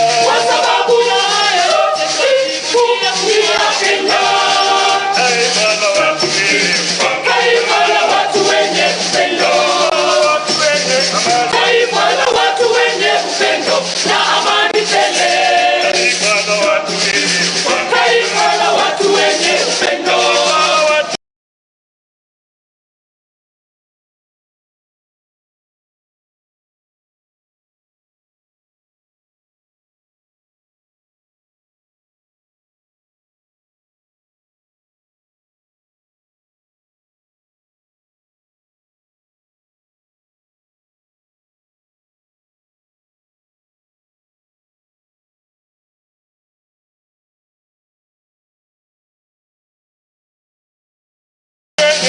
Tunasema hadharani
nchi yangu ya Kenya. Nafurahia Kenya yangu. Kenya kipenzi ni nchi ya ajabu. Nafurahisha na kupendeza. Nikitazama pembe zote za Kenya. Naona nchi ya peta peta. Maendeleo tunazidi kupata. Na nchi yetu yasonga mbele. Sababu gani Kenya yasonga mbele? Kwa sababu ya usalama. Na usalama huo watoka wapi? Watoka kwa uongozi bora. Tuendelee kuijenga nchi yetu. Na tudumishe umoja wetu. Tusiharibu nchi yetu ya Kenya. Kwa sababu tunataka amani. Tuendelee kuijenga nchi yetu. Na tudumishe umoja wetu. Tusiharibu nchi yetu ya Kenya. Kwa sababu tunataka amani. Nimeshaapa kulinda Kenya, nchi yetu tuliyopewa na Mungu. Nimeshaapa kulinda Kenya, nchi yetu tuliyopewa na Mungu. Kenya nchi tuliyopewa na Mungu, siku zote mimi nitakutumikia. Nimeshaapa kulinda Kenya, nchi yetu tuliyopewa na Mungu.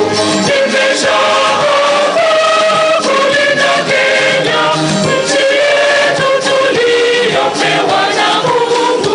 Nikitupa macho yangu popote Kenya, ninaona vile nchi inapendeza. Nimeshaapa kulinda Kenya, nchi yetu tuliyopewa na Mungu. Nimeshaapa kulinda Kenya, nchi yetu tuliyopewa na Mungu. Usiache machafuko yafike Kenya, kwa sababu hatutaki mateso kwetu.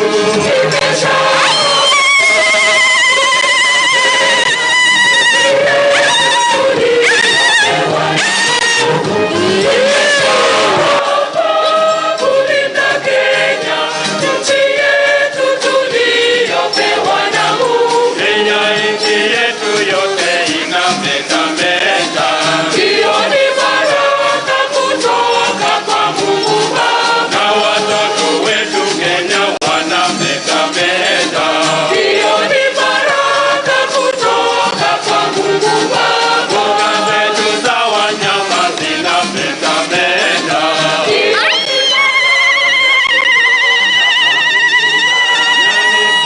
wetu Kenya wanametameta. Hiyo ni baraka kutoka kwa Mungu Baba. Viwanda tulivyojenga vinametameta. Hiyo ni baraka kutoka kwa Mungu Baba. Na mazao ya mashamba yanametameta. Hiyo ni baraka kutoka kwa Mungu Baba. Shukuruni Mungu Mwenyezi kwa hayo yote. Hiyo ni baraka kutoka kwa Mungu Baba. Na amani izidi kudumu kwetu Kenya.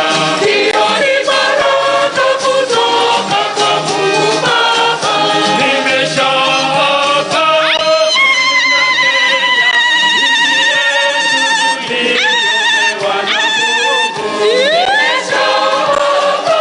kulinda Kenya, nchi yetu tuliyopewa na Mungu. Nimeshaapa kulinda Kenya, nchi yetu tuliyopewa na Mungu.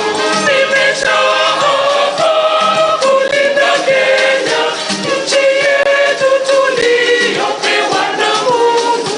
Nimeshaapa kulinda Kenya,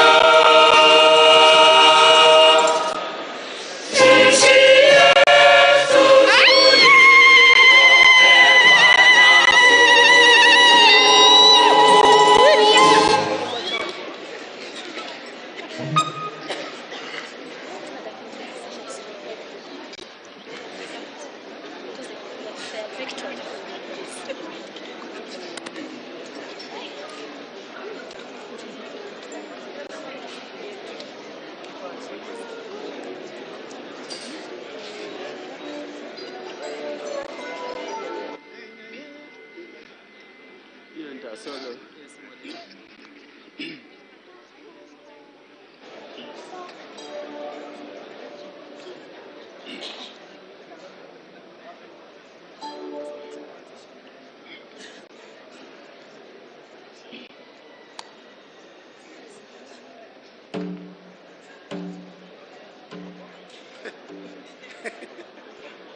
Kenya yetu nchi nzuri, nchi yako nchi yangu twaipenda daima. Kenya yetu nchi nzuri, nchi yako nchi yangu twaipenda daima. Mwito wetu harambee, tuijenge Kenya. Nchi yako nchi yangu twaipenda daima. Wenzangu mwananchi, tuunganeni mikono tuijenge taifa. Wenzangu mwananchi, tuunganeni mikono tuijenge taifa. Sote tuna wajibu kuijenga Kenya. Nchi yako nchi yangu twaipenda daima. Sote tuna wajibu kuijenga Kenya. Nchi yako nchi yangu twaipenda daima. Ndugu zetu wanajeshi, tuilinde nchi yetu kwa amani daima. Ndugu zetu wanajeshi, tuilinde nchi yetu kwa amani daima. Musimame imara, tuilinde Kenya. Nchi yako nchi yangu twaipenda daima. Musimame imara, tuilinde Kenya. Nchi yako nchi yangu twaipenda daima. Viongozi wetu wote, tuiongoze nchi yetu kwa amani daima. Viongozi wetu wote, tuiongoze nchi yetu kwa amani daima. Mmepewa uwezo kuongoza watu na kulinda haki yao kwa amani daima. Mmepewa uwezo kuongoza watu na kulinda haki yao kwa amani daima. Na tuunge pamoja, tuijenge taifa.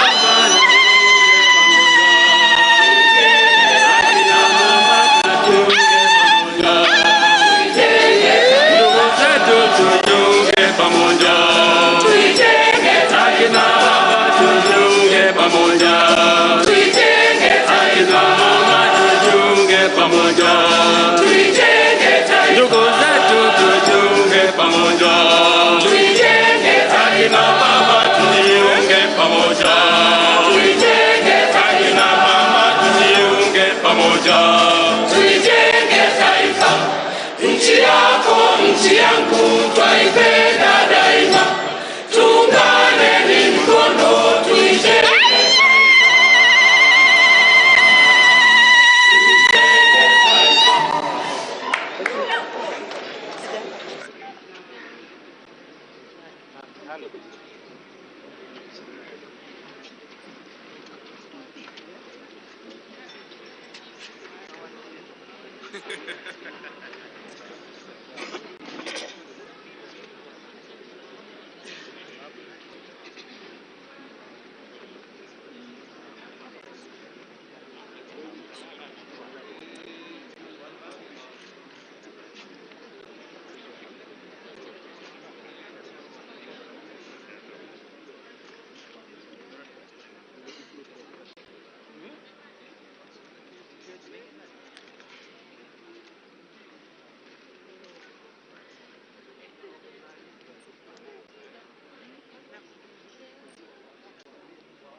Asante. Hapo ni. Okay.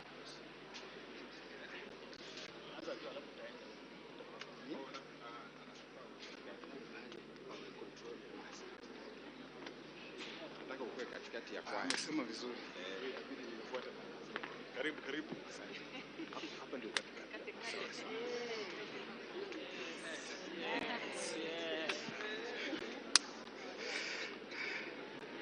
Hello. Bwana Yesu asifiwe Bomas. You know, I don't know which song I should do after Mwalimu Wesonga kuimba wimbo kama hiyo. Tumpigie makofi tafadhali. It is quite a humbling experience to be with him on the same platform. Sasa kabla niimbe wimbo wangu, ningependa kusema wanasiasa kutoka tabaka mbalimbali, tafadhali tusimame, tushikane mikono ndio watu nyumbani waone tunadumisha ama. So are we ready? Bomas, are we ready? Kindly let us stand on our feet as we sing Mungu Baba tuwaomba. Ambia jirani yako, mwambie amani Kenya. Haijalishi kabila, haijalishi mrengo, Mungu Baba ni wa Kenya. Aya, wacha niongoze nione. Nimeambiwa nikae katikati. Are we ready? We have two wonderful choirs. Mutafanya Kenya ninafanya, tafadhali kwa unyenyekevu. Sema oh, oh, sema oh. Kila mtu naomba tuweke mkono juu tafadhali kwa ishara ya amani. DJ, why keep me? So many things to happen. Lakini time ndio hiyo. Tafadhali achilia iende. Nina panic kama Manchester United jameni. Are we ready? Aya, tafadhali nipe volume. I love you Kenyans. Sema oh, oh, oh, oh.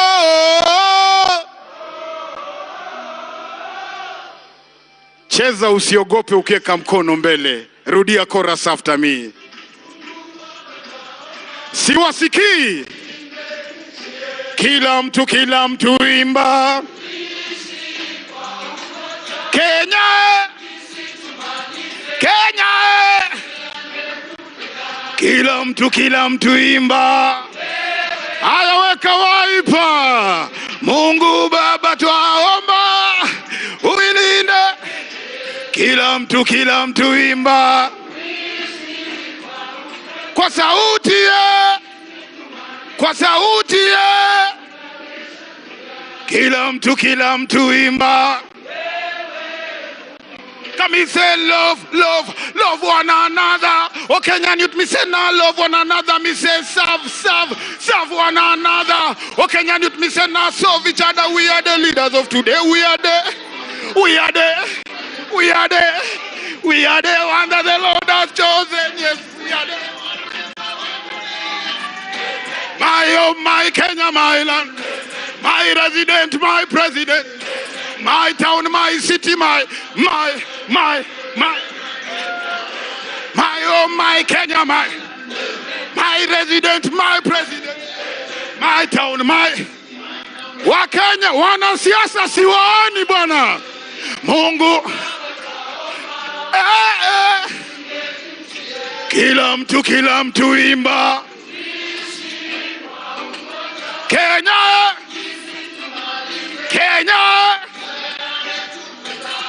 Twende kila mtu twende. Wa Kenya, wa Kenya. Kila mtu twende.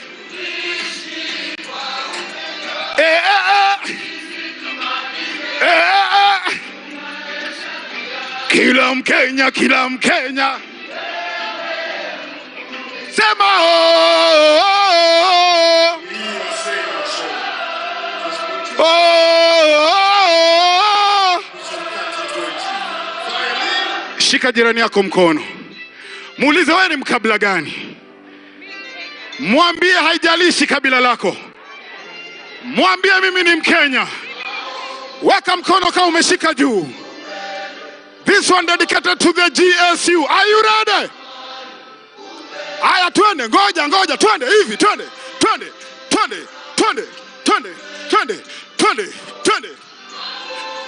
Amani, upendo, maombi, amani.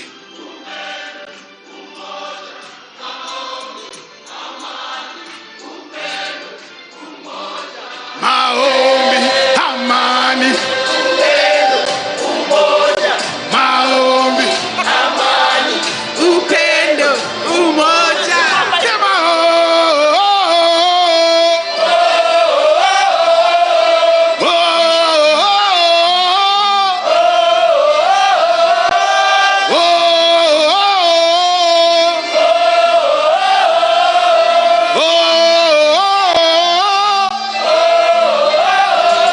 Sema wimbo imeisha na hakuna makofi.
Tunasonga mbele watu wote wa Jamhuri Kenya yetu. Tunasonga mbele watu wote wa Jamhuri Kenya yetu. Haya sisi sote wananchi tushangilie.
tupate maendeleo, nchi yetu iende mbele.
mwenye uwezo, Mungu wangu tunakusifu.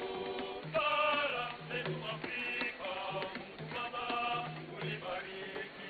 Wewe mwenye uwezo, Mungu wangu tunakusifu. Bara letu Afrika, Mungu Baba ulibariki. Wewe mwenye uwezo, Mungu wangu tunakusifu. Afrika ni kwetu, Mungu uibariki. Afrika ni kwetu, Mungu uibariki. Tanzania ni kwetu, Mungu uibariki. Tanzania ni kwetu, Mungu uibariki. Uganda ni kwetu, Mungu uibariki.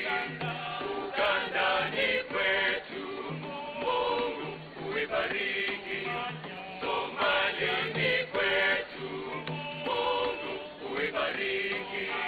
Somalia ni kwetu, Mungu uibariki. Burundi ni kwetu, Mungu uibariki. Burundi ni kwetu, Mungu uibariki. Kenya nchi yangu, Mungu uibariki. Kenya nchi yangu, Mungu uibariki. Mungu Baba Mwenyezi uibariki Afrika.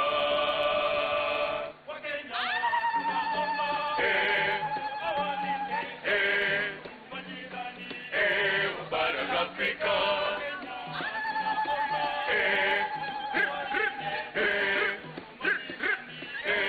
Bara la Afrika.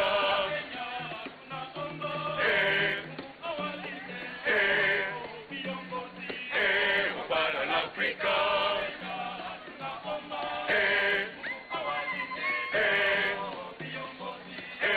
Bara la Afrika.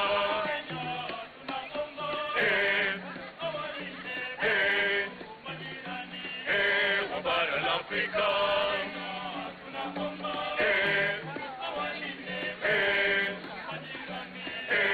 Bara la Afrika.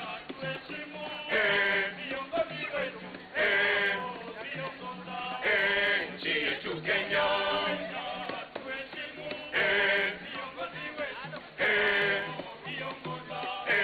Nchi yetu Kenya. Nchi yetu Kenya. Mungu Muumba, bariki Afrika. Mungu Muumba, bariki Afrika. Mungu Muumba, bariki Afrika.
Napenda, napenda, napenda Kenya.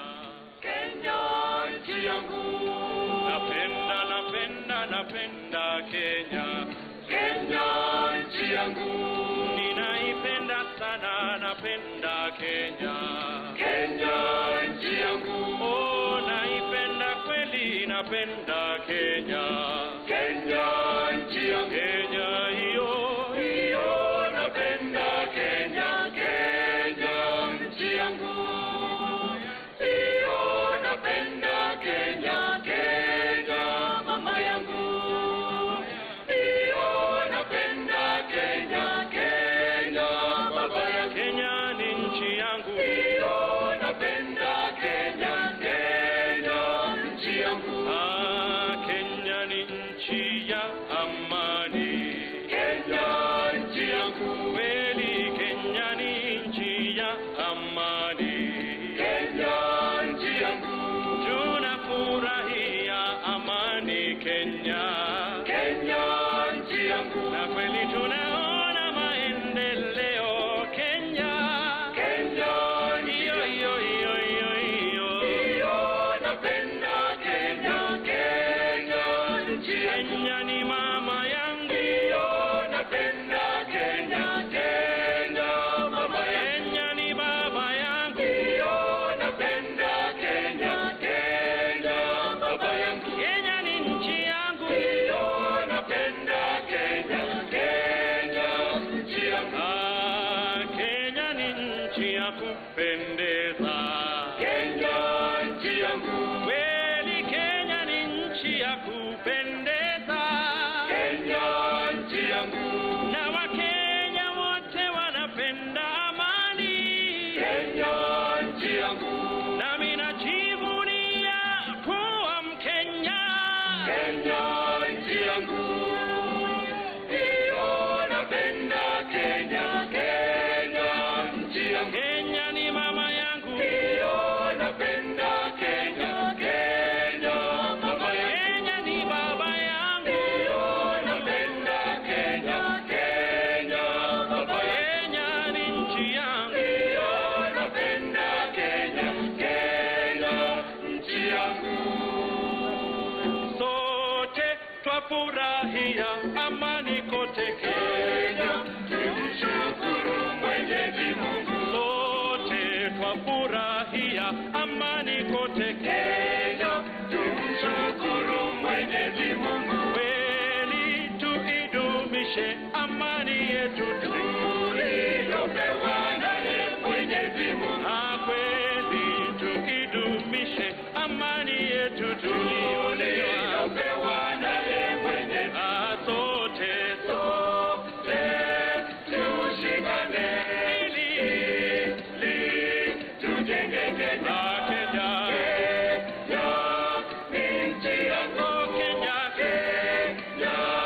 tunaipenda. Sote tushikane ili tujenge Kenya.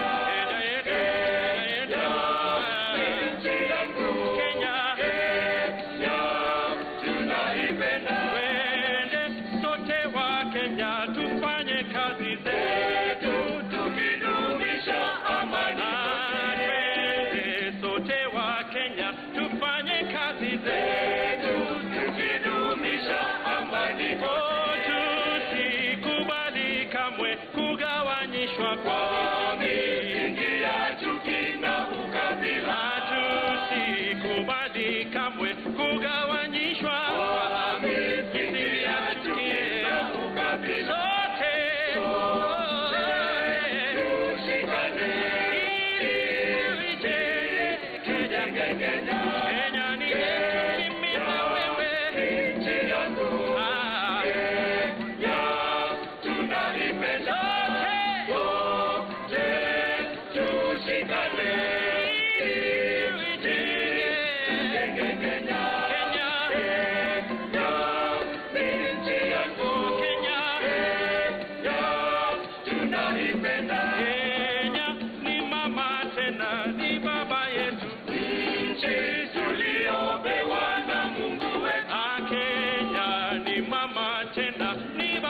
yetu, nchi tuliopewa na Mungu wetu. O Mungu tunakuomba uzidishe amani, upendo na umoja. Mungu tunakuomba uzidishe amani, upendo na umoja. Sote tushikane tuitenge Kenya. Kenya ni mimi na wewe, nchi yangu. Oh Kenya tunaipenda, sote tushikane tuitenge Kenya. Kenya ni yetu, wewe na wewe, nchi yangu. Tunaipenda sana Kenya, tunaipenda.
Shalom Kenya. Well, hamjambo tena. Hamjambo. Ya tunataka kusema Shalom Kenya, yani amani Kenya. Maana tunaipenda Kenya na amani iko, amani itaendelea kuwa. Kwa hivyo DJ tupe wimbo huo wa Shalom Kenya.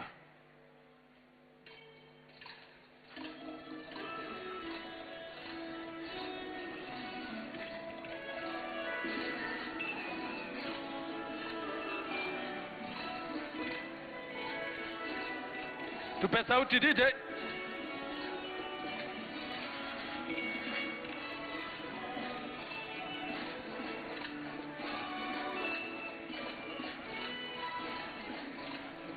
Shalom Kenya, Shalom Kenya, Shalom Kenya, Shalom Kenya.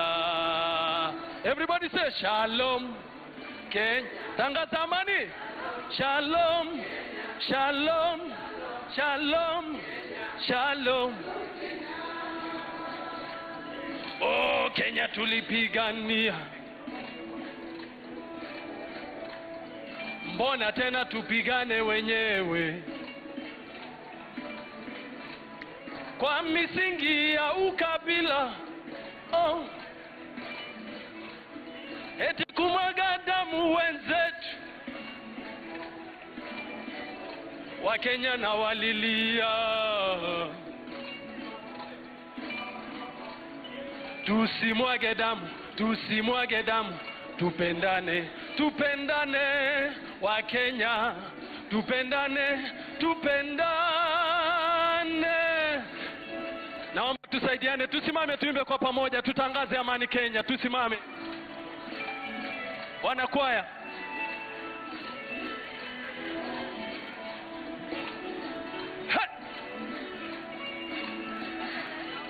Twende pamoja. Mungu la tueleza. Penda jirani unavyojipenda. Tende mema unavyotaka utende wewe. Wakenya mbona tuchukiane? Kwa misingi ya mahali tumetoka. Ombi langu hey, shika jirani mkono hivi. Twende. Tuangaliane.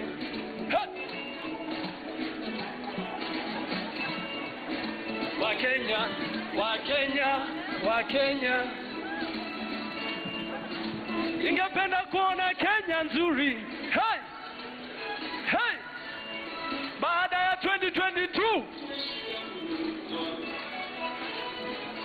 Wakenya, hey, Kenya, oh Kenya, Kenya. Twende. Shalom, Kenya.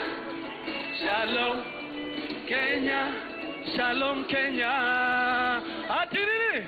Shalom, Kenya. Tunasema amani. Hey! Kenya. Hey! Shalom, Kenya. Shalom, Kenya.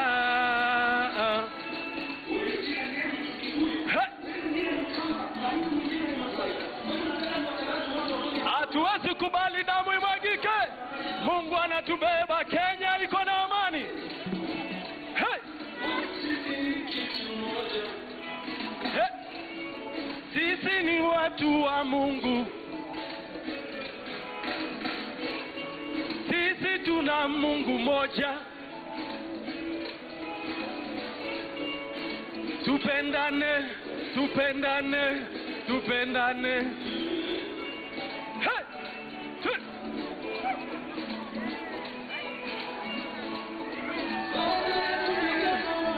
Hakuna kupigana Kenya. Tunasema amani, amani, amani, amani. Hey! Hatuwezi kubali. Twende pamoja hivi. Hey! Hey! Tupendane, tupendane. Tupende nchi yetu. Hey! Jirani zetu. Hey! Hatutakubali. Hey! Hey, biashara zetu Mungu analinda. Wapi vigelegele? Nchi ya Kenya Mungu anaipenda. Wapi vigelegele? Tumepewa na Mungu. Tupendane, tupendane, tupendane.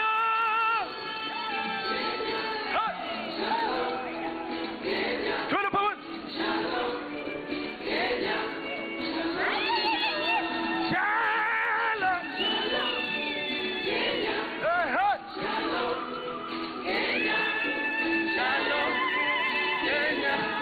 Shalom Kenya.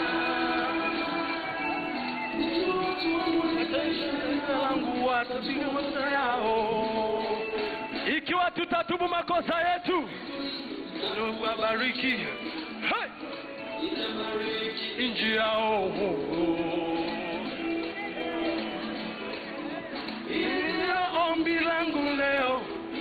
Tunasema Wakenya tupendane, tupendane.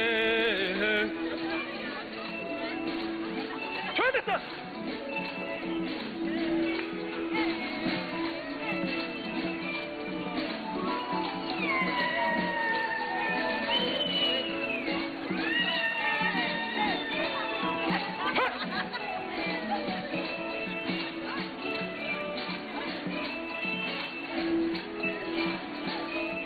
Thank you so much. Shalom, Kenya. Thank you so much.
Naam, barabara kabisa mpenzi mtazamaji, kama unavyoona ni picha za moja kwa moja kutoka ukumbi wa Bomas, na kama mnavyoona tumetumiwa na barua moja hapa ukisema kwamba leo hapo mwendo wa saa 9 basi IEBC Bwana Wafula Chebukati ambaye ni mwenyekiti ataweza kumtangaza mshindi. Kwa hivyo basi taifa litajua rais wake wa 5 siku hii ya leo.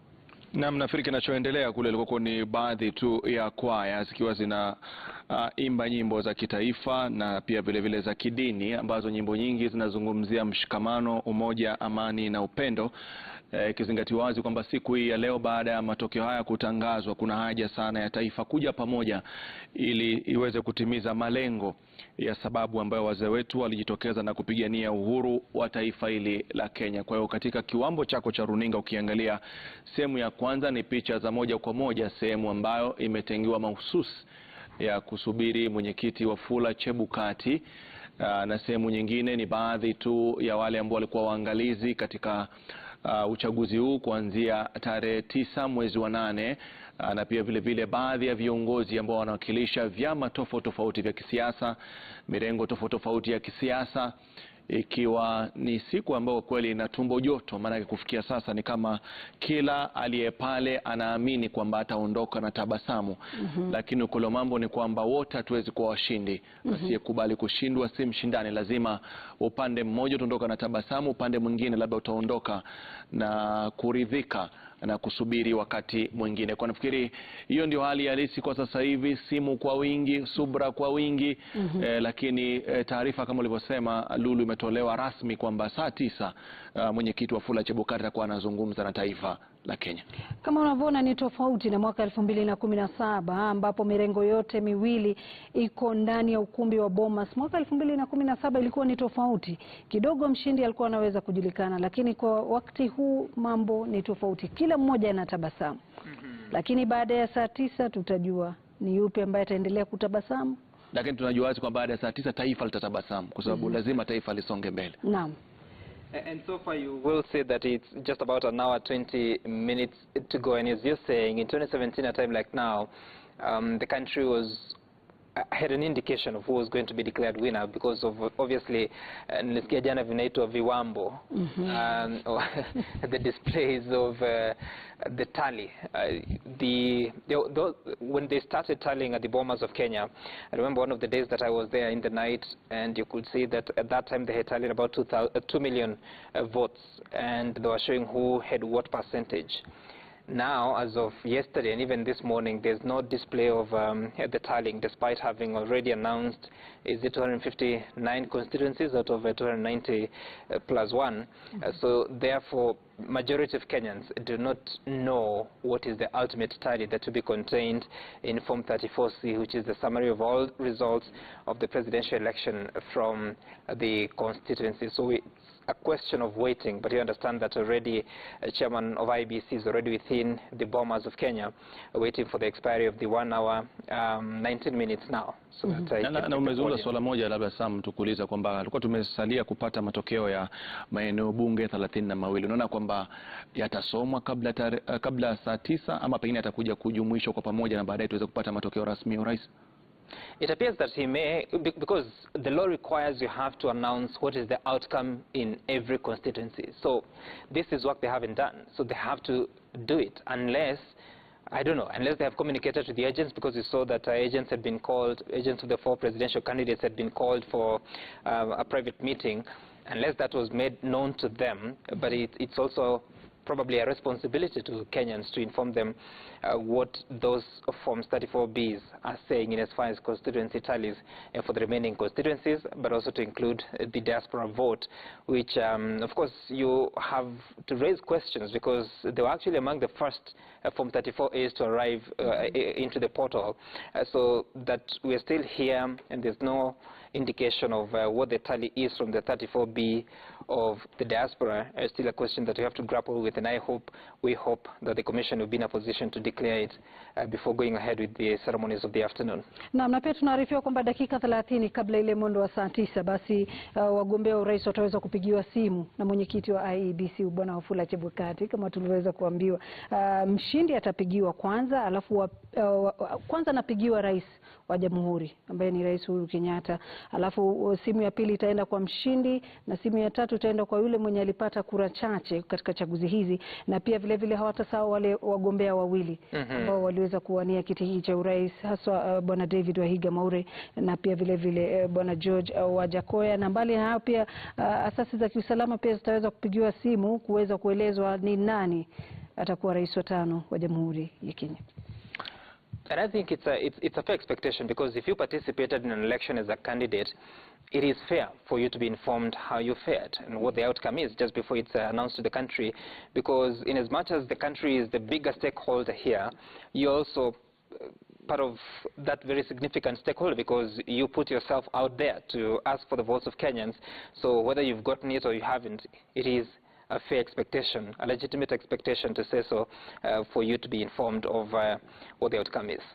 Na pia vile vile pengine kuwafahamisha tu wananchi kwamba kuna mengi ambayo yanaendelea hivi sasa katika runinga yetu. Tulikuwa tumekuonesha picha za awali, labda pengine nje ya ukumbi wa Bomas hali ikoje, tukakuonesha picha pia vile vile ndani ya ukumbi wa Bomas hali ikoje. Ukiangalia ni nje pale ambapo maafisa usalama wako wameshika doria.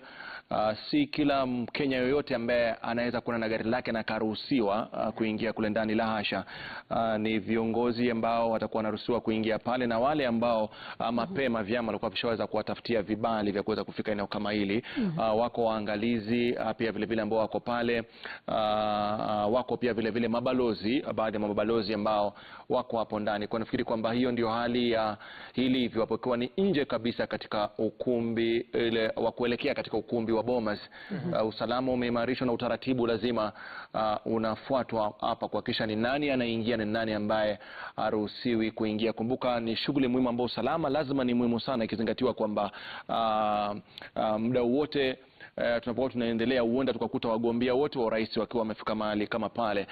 Na kwa sababu kutakuwa na mmoja ambaye atakuwa ni rais mteule, basi lazima usalama wake pia vile vile utakuwa unabadilika, na lazima upewe kipaumbele hata kabla hajafika pale, manake vyombo vya usalama vinajua wazi kwamba hii itakuwa hivyo. Kwa hiyo hivyo ndivyo ilivyo, maafisa wa polisi wakishirikiana kutoka vikosi tofauti tofauti kuhakikisha kwamba kila kitu kiko shwari. Na pia ndani ya ukumbi wa Bomas umeona kwamba kwa wameka kama mfano wa uzio, maafisa ambao wameweza kusimama kuweka kama ukuta ambao kuhakikisha kwamba waliokaa kule pembeni hawezi itilafiana kwa chochote ambacho kinaendelea huku chini, ikiwa sehemu ambao wanailinda zaidi ni meza ambayo unatarajia kwamba pale ndio Mbivu na Mbichi zitakuwa zinajulikana ikifika mida ya saa 9. Na pia kuna mpangilio wa jinsi walio ndani ya ukumbi ule wanapaswa kuketi.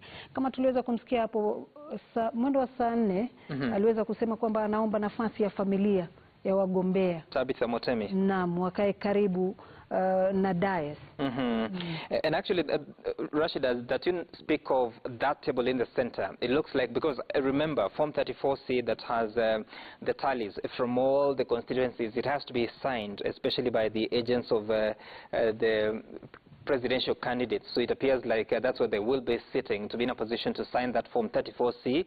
Thereafter, that Form 34C will be taken to the IEBC chairman of Wafula Chebukati so that he is able to fill Form 34D. And 34D may be a form, but it is the certificate of the winner. So if indeed this election will produce or has produced a winner of who will be the president-elect, there has to be the Form 34D, which is the certificate of election awarded to the winner, and that is what they will use to go ahead now and be sworn into office. But also it becomes a part of the evidence that has to be presented before the Supreme Court should any person be dissatisfied with the election, the presidential election outcome. So they will have to carry the Form 34C and also the Form 34D, but also part of the evidence would be all the election-related material. For instance, the 34As, all the way from the polling stations to the constituency level at Form 34Bs, and everything else that will be relevant to really adduce before court.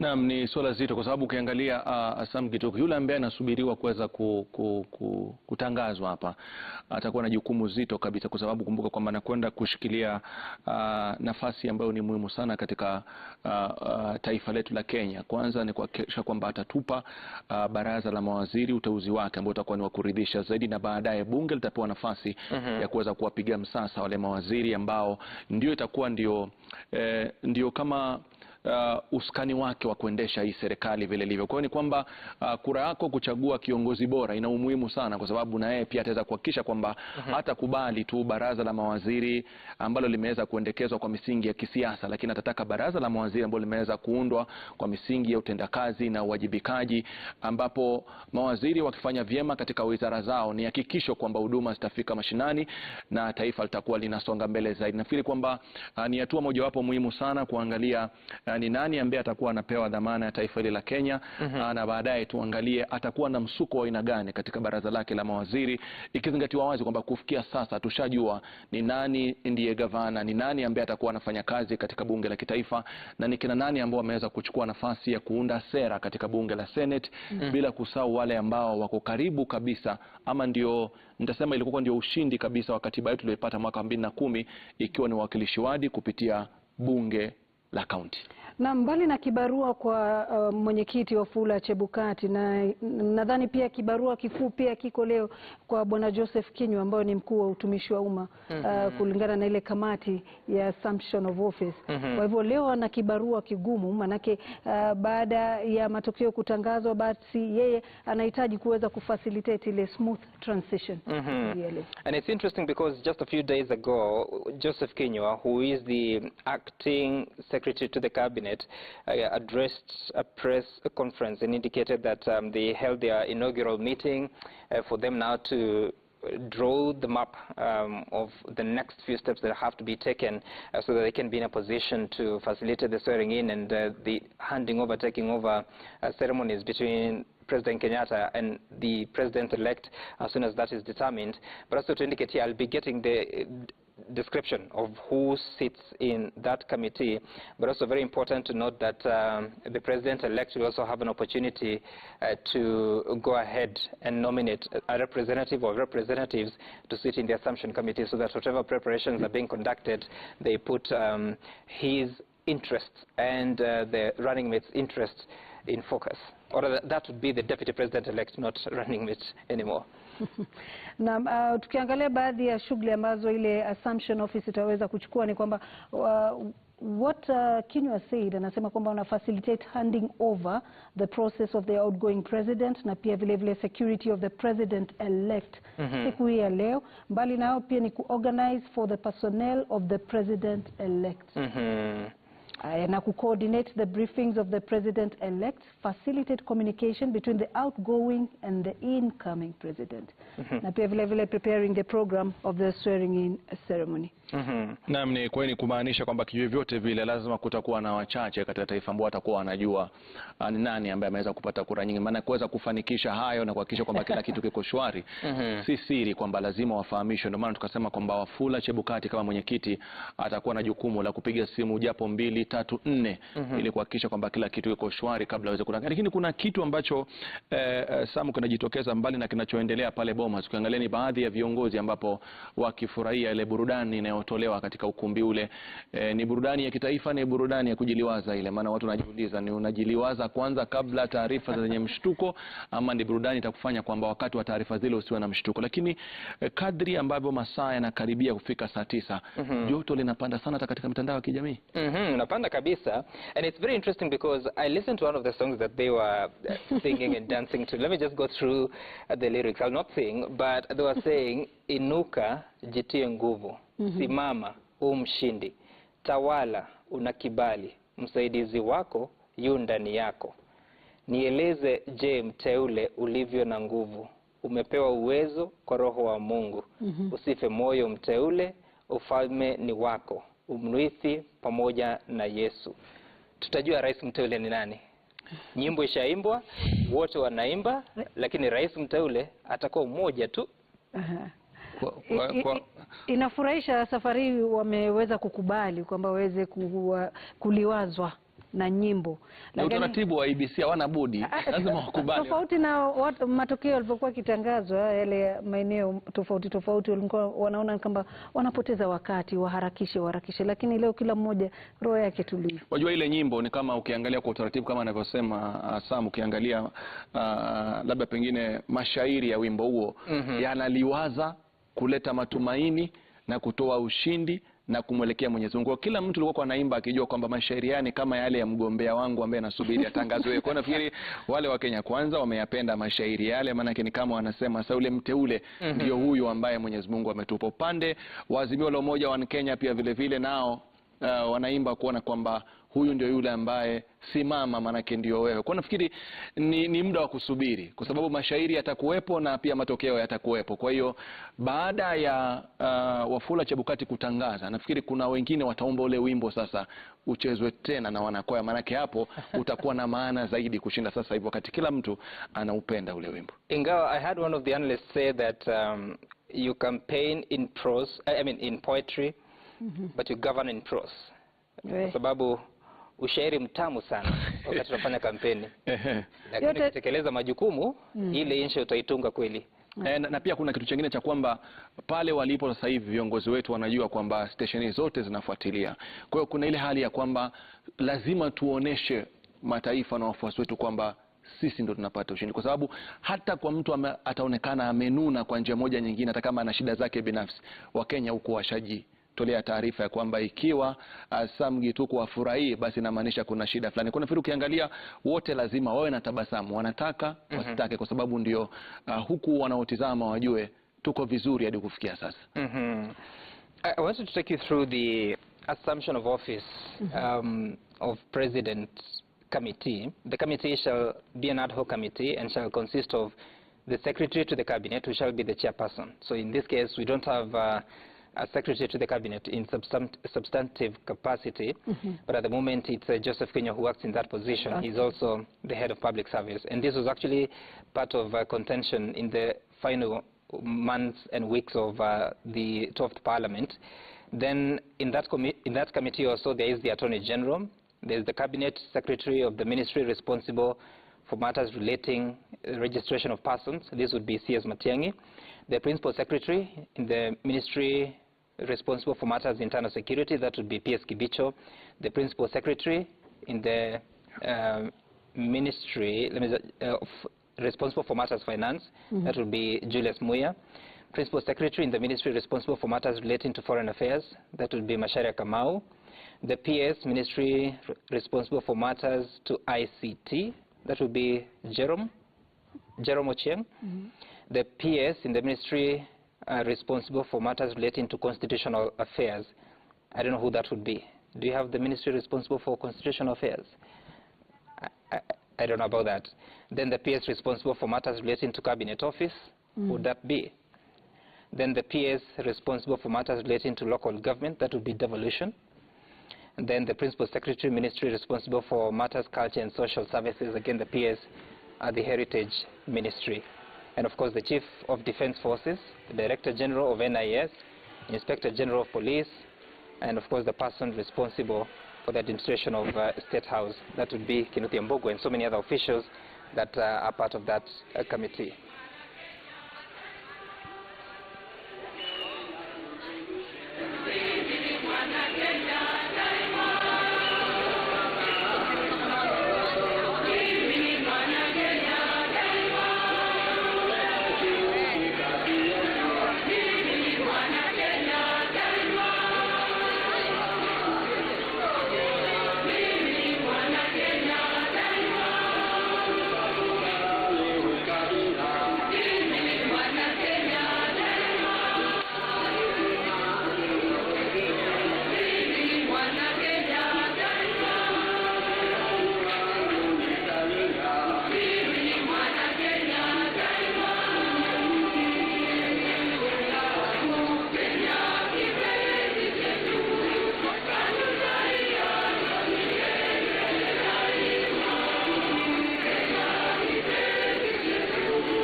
Na mtazamaji, bado kama tulivyokueleza hapo awali, tunazungumzia takriban lisali moja kutoka sasa taifa iweze kupata rais mteule ambaye atakuwa anachukua majukumu ya kuwa rais wa 5 wa jamhuri hii ya Kenya.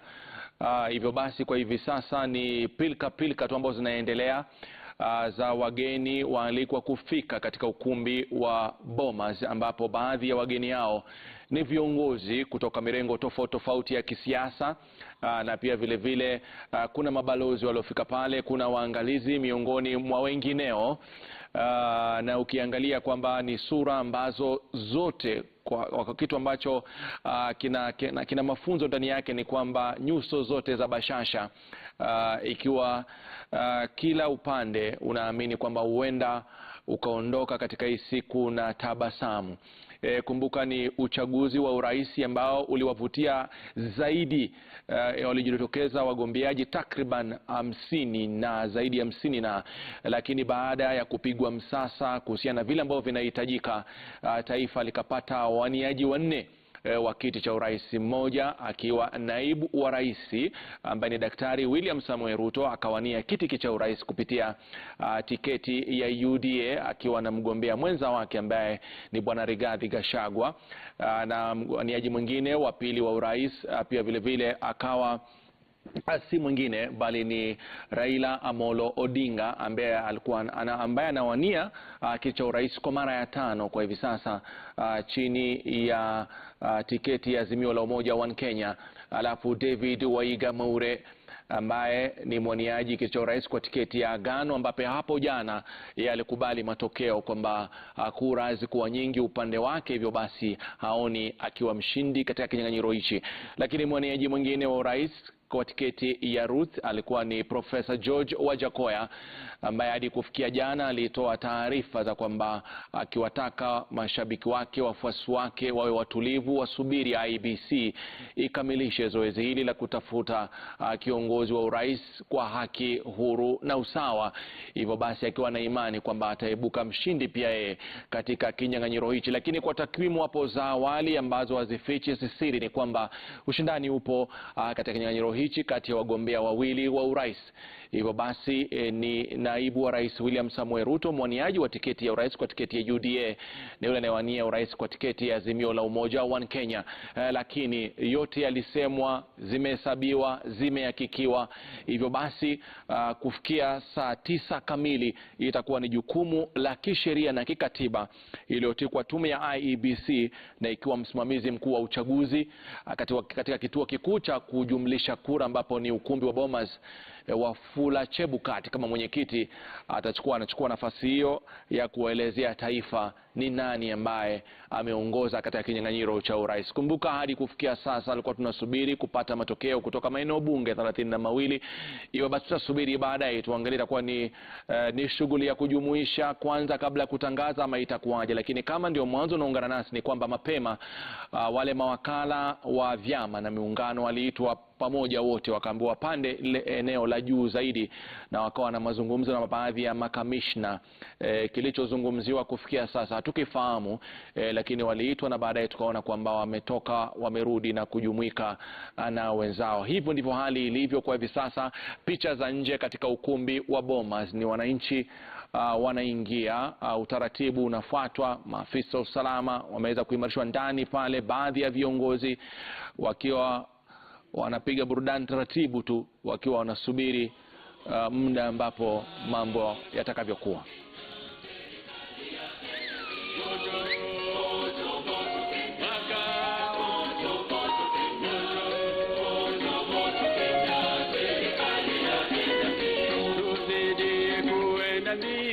Sote tuende mbio tupate maendeleo, nchi yetu iende mbele.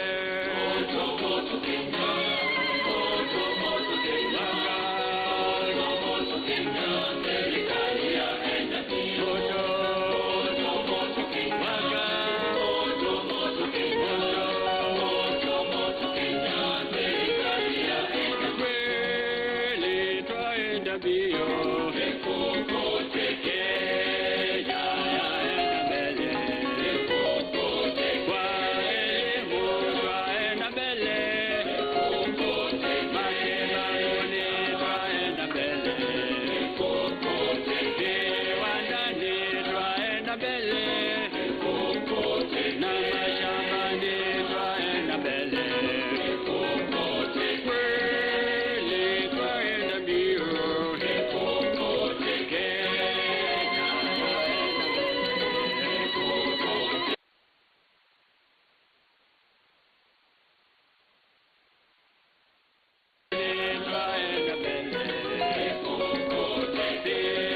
Naam, Kenya tunayoipenda daima ndio wimbo ambao unaimbwa kwa hivi sasa na wanakwaya ili katika ile hali ya kusubiri, wenyewe wanasema ngoja ngoja yaumiza matumbo, lakini pia haraka haraka wa haina baraka. Hivyo basi lazima metali zote mbili zifanywe kazi ili Wakenya wapate kujua nini kinachoendelea. Siku muhimu sana katika taifa la Kenya.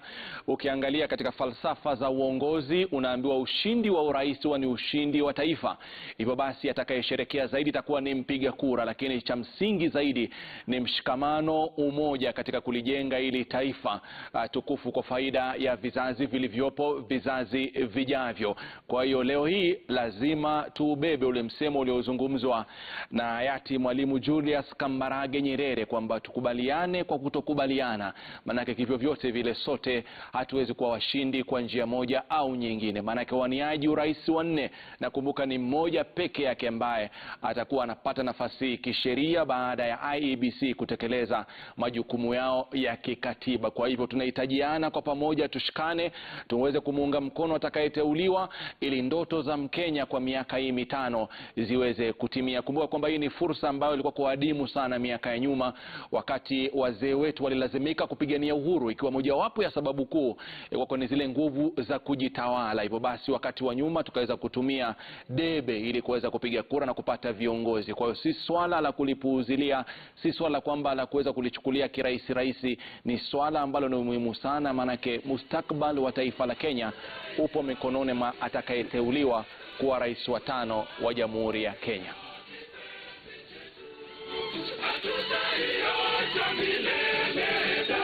Kenya kipenzi chetu.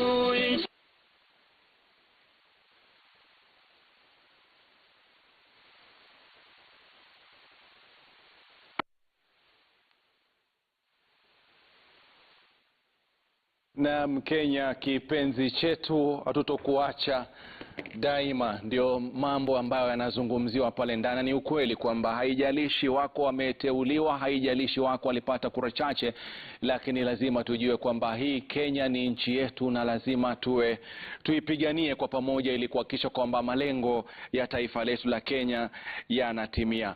Kwa kweli ni siku ambayo imesubiriwa sana. Kumbuka ni uchaguzi ambao umekuwa wa kihistoria, uchaguzi kuleta kumbukumbu ya jinsi mambo yalivyokuwa mwaka 2002, uchaguzi uliofanya miungano ya kisiasa ikaja kwa pamoja, vyama kushirikiana kuhakikisha kwamba wanatimiza malengo yao. Na pia vile vile ni uchaguzi, tupeane kongole, ambapo tumeona kwa wakati mwingi viongozi wakiuza sera, wakiuza ajenda.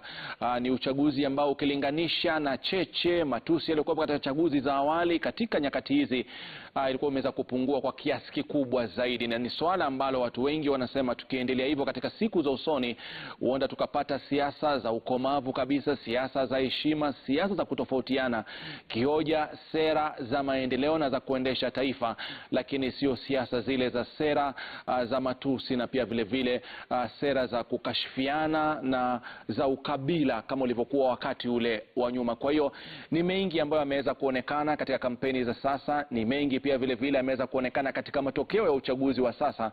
Kuna sehemu zingine chama kimetawala, kuna sehemu zingine watu wametupilia mbali wimbi la chama na wakaangalia utendakazi wa mtu binafsi.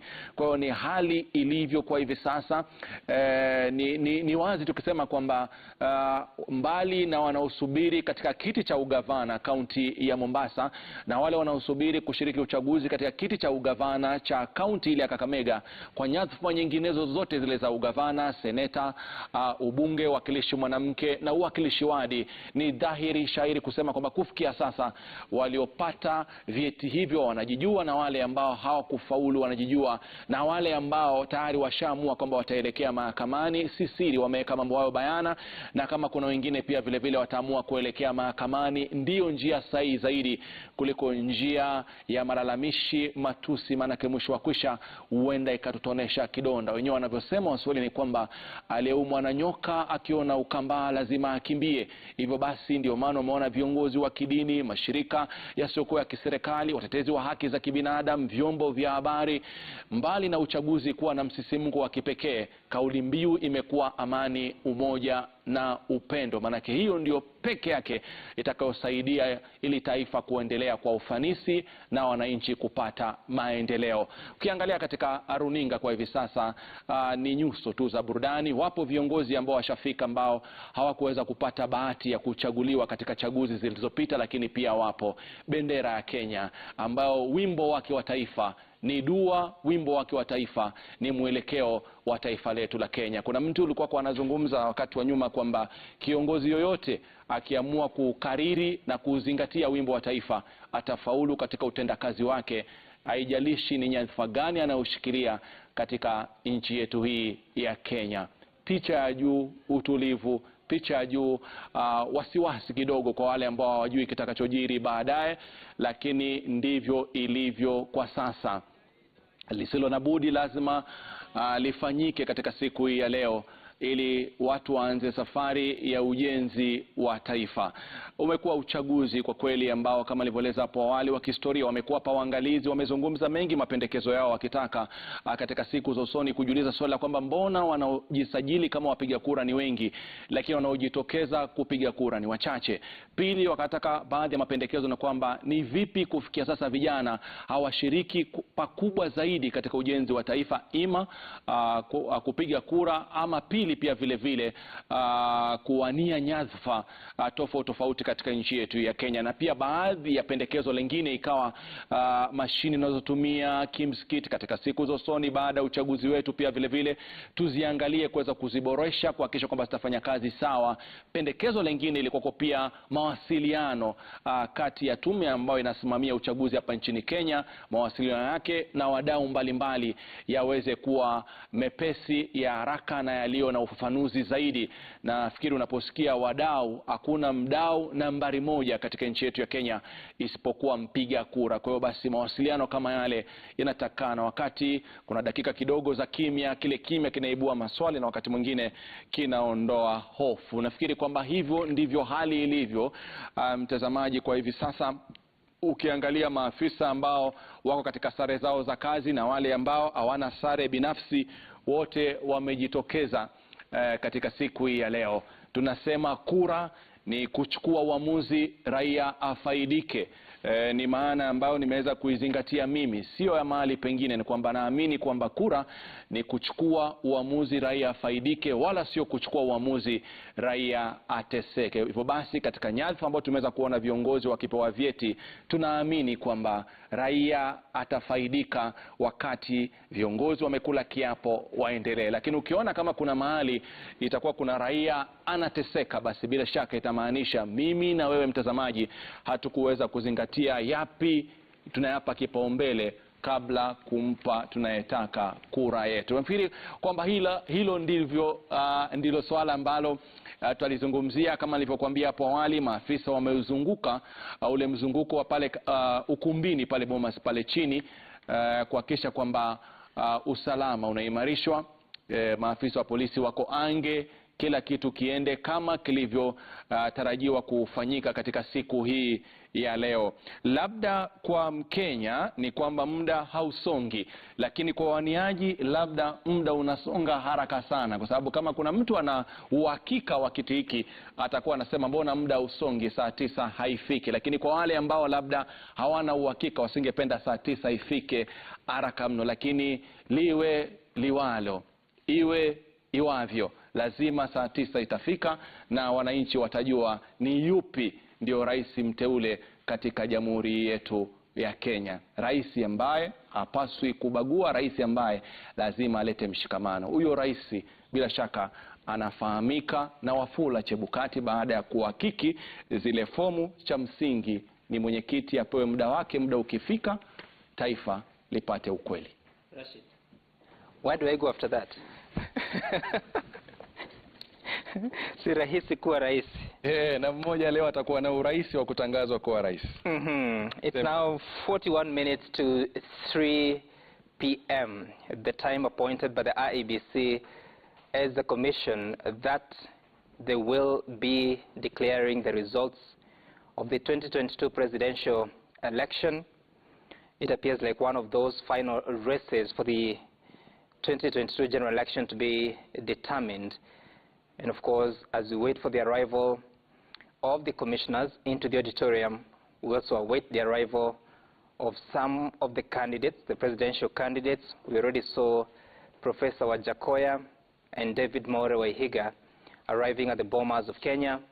We also saw the agents of the presidential candidates being called by the IEBC team for some consultation. Unfortunately, we don't have the advantage of getting to know what exactly they were discussing, but our assumption is there are matters relating to this particular race. And of course, even as we look at the online portal, we see about 288 forms 34B already received in the portal. 13 are yet to be received. We don't know whether they will be received in the online platform, but the idea is here that you are informed that the process of verification has been concluded, and most likely now the form 34C, if it's not ready, it is in the final touches of conclusion, so that it is signed by the agents of the 4 presidential candidates, and then IBC Chairman Wafula Chebukati can go ahead to declare the final tally of the presidential election, so that indeed it is known who will be the next president. Of course, after that, Wafula Chebukati announces and declares the president-elect and sets in motion many other activities that are required for the swearing in and continuation of the government of Kenya. But most importantly, to also remain alive to the realities of the Constitution at a time that anybody who is dissatisfied with the outcome of the presidential election can actually go to court. And anybody means anybody, including the presidential candidates or other third parties that may not have participated actively in the election. They could be observers, they could be a Kenyan, they could be just anybody who noticed there was a problem in the process of election and therefore seek justice at the apex court, which is the Supreme Court. You can see, you can see there the Member of Parliament for Homa Bay Town, Peter Kaluma Opondo, dancing to the tunes that are being played by the choir inside the auditorium.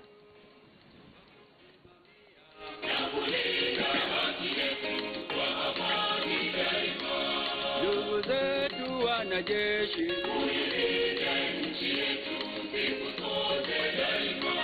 ndugu zetu wanajeshi,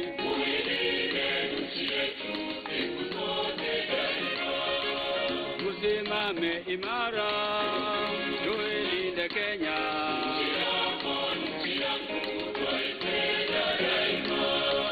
Tusimame imara, tuilinde Kenya. Ndugu zetu tujiunge pamoja, akina baba tujiunge pamoja, akina mama tujiunge pamoja, ndugu zetu tujiunge pamoja, akina baba tujiunge pamoja, akina mama tujiunge pamoja.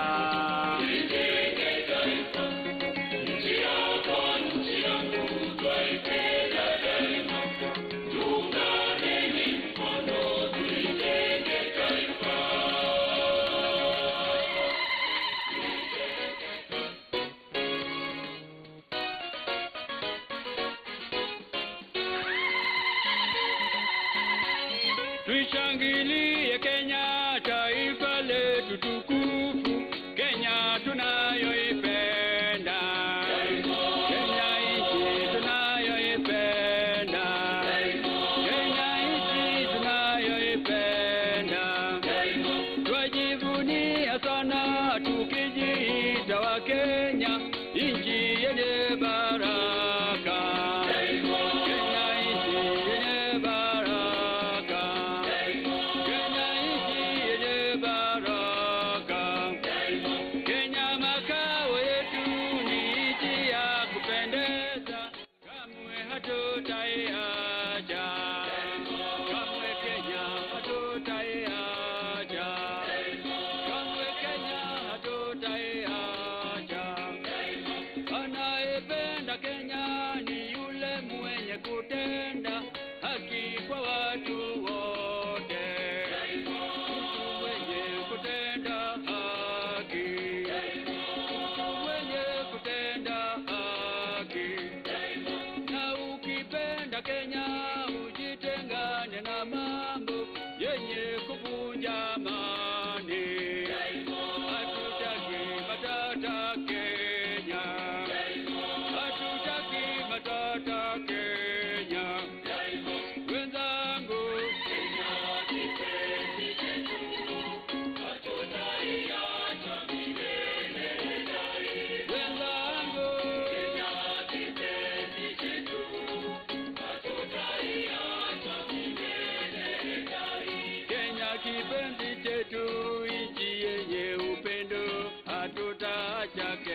Thank you, choir.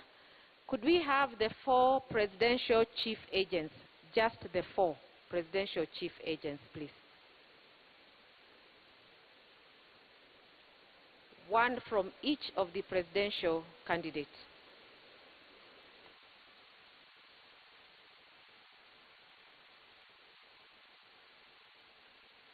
Twakumbuka vile wananchi wetu tuling'oa mkoloni na tukawa nchi huru.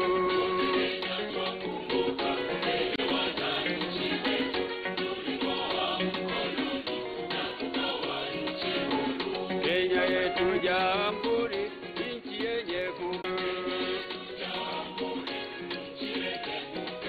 pembe zote nchini Kenya, wazalendo wafurahi, Kenya inajitawala.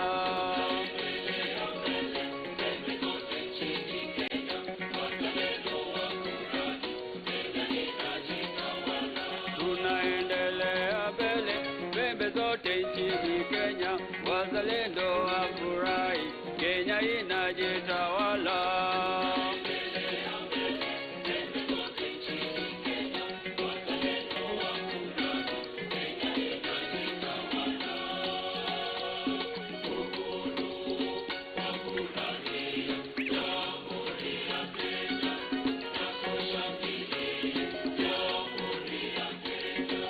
Kenya jamhuri, nchi ya upendo, tunapenda Kenya yetu.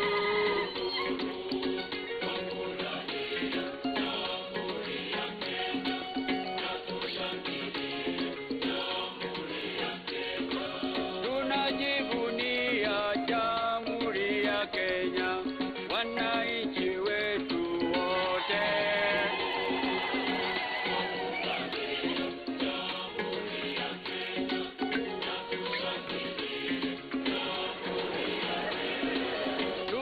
Tunafurahia jamhuri ya Kenya, wananchi wetu wote.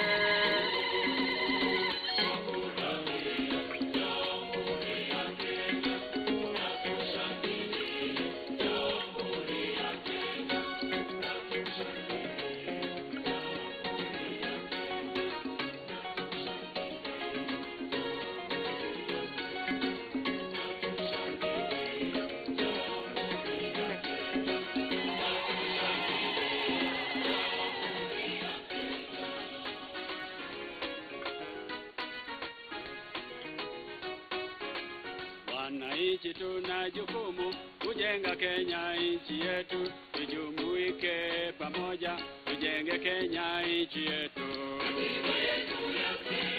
Na kujenga taifa letu, lazima wananchi wetu tujihadhari na mambo yenye kutisha amani.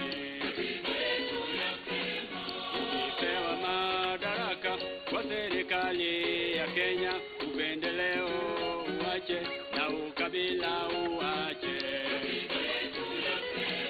Ukipata cheo kikubwa mahali pa kazi yako, usitumie cheo hicho kuwamaliza wenzako. Na ukiwa na utajiri uliopewa na Mungu, usitumie utajiri kuivuruga nchi yako.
kuwepo chuki na ugomvi, nilete amani. Ili Wakenya wote waishi kwa amani. Popote palipo na utengano, nilete umoja.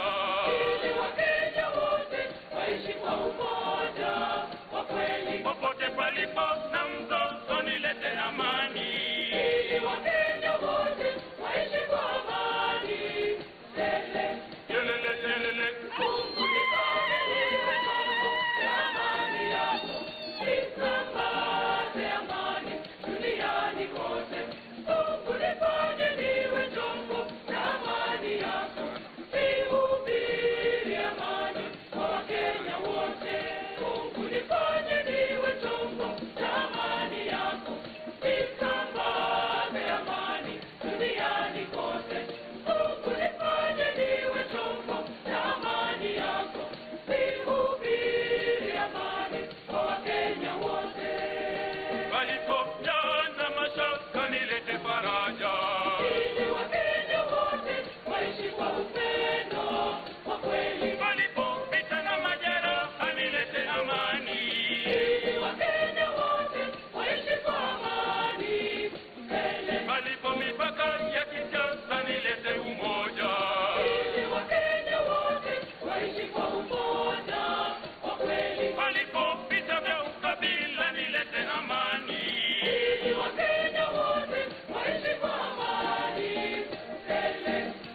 All right, good afternoon. You're still watching Kenya's Choice on this 15th day of August 2022. All eyes at the Bomas of Kenya. It's now 16 minutes to 3 p.m. Lulu. Naam, 16 minutes kuelekea saa 9 juu ya alama, mtazamaji. Ama kwa hakika leo ni leo, asema kesho ni muongo. Taifa litamjua rasmi rais wake wa 5, ikiwa ni tarehe 15 mwezi Agosti mwaka 2022, ikiwa ni birthday ya Gituku pia leo. Aha, umesema. You know, on Monday I was here, Monday last week, and I had a panel of 4, including Bobby here, and I said I hope they declare the election results on Monday the 15th, which is my birthday. Now it happens to be the case. But the most important the most important thing is what's happening at the Bomas of Kenya. We've seen just a few minutes ago the officials of IBC summoning the agents of the 4 presidential candidates. They had some consultation at the main podium there, and now it's what appears like the rearrangement of some of the tables that are on the floor of the auditorium in what appears to be an interesting process during which the agents may be called to sign the Form 34C, which is the form that has the totality of the election results for the presidential election from across the country, the 290 constituencies, but also including the diaspora, which is required to also file its Form 34B. It's also some form of a constituency. And therefore, as soon as that is done, then one of Wafula Chebukati will also be signing Form 34C. And we'll shortly be crossing back to the Bomas of Kenya. But you can see the leaders there taking pictures with a presidential candidate, George Wajakoya. Let's listen to some music coming from the Bomas of Kenya. Wapi makofi, wapi makofi. Wapi shangwe na vigelegele. Oh, Mungu yu mwema. Mungu yu mwema. Mungu yu mwema. Mungu yu mwema. Ah, Mungu we yu mwema. Mungu yu mwema. Mungu yu mwema. Mungu yu mwema. Kwa kweli Mungu we yu mwema. Mungu yu mwema. Mungu yu mwema. Mungu yu mwema. Ah, Mungu yu mwema. Mungu yu mwema. Mungu yu mwema. Mungu yu mwema. Ah, niache nizunguke. Zunguka. Nizunguke. Niache nizunguke. Niache nizunguke. Ah, niache nizunguke. Niache nizunguke. Niache nizunguke. Niache nizunguke. Ah, niache nifurahike. Niache nifurahike. Niache nifurahike. Niache nifurahike. Ah, niache nifurahie. Niache nifurahie. Niache nifurahie. Niache nifurahie. Mulungu ni muzo. Mulungu ni muzo. Mulungu ni muzo. Mulungu ni muzo. Ah, Mulungu we ni muzo. Mulungu ni muzo. Mulungu ni muzo. Nirichani dengereke.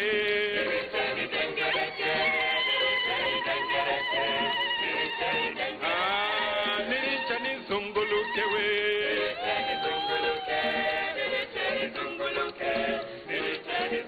Oh, moya salala.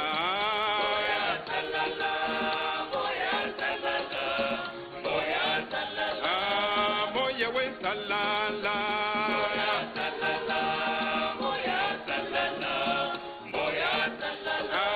Nireke ni rambe rambe.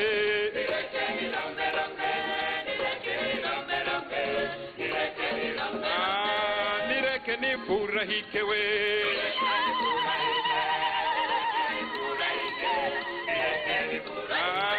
Nireke ni furahikewe.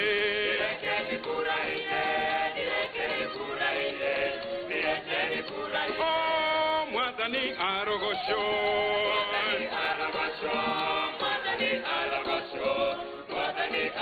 Oh, mwadhani arogosho.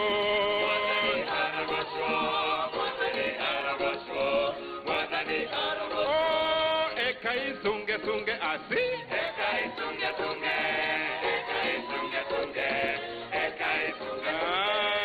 Ekai sunge sunge asi.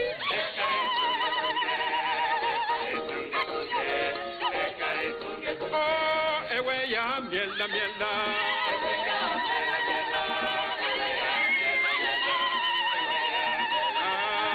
Ewe ya miela miela.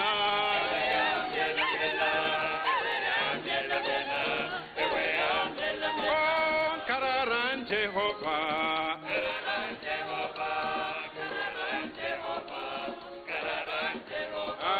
Kararan Jehovah.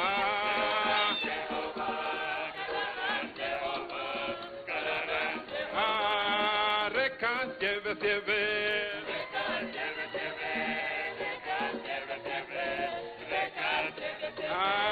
Rekan jeve jeve.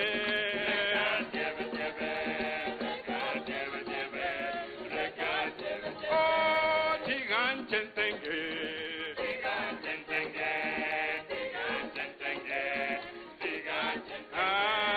Jigan chentenge.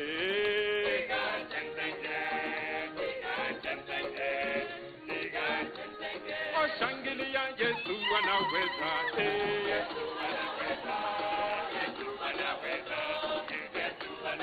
Shangilia Yesu anaweza.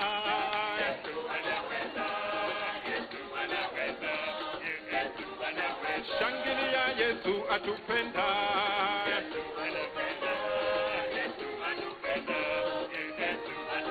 Shangilia Yesu atupenda kweli.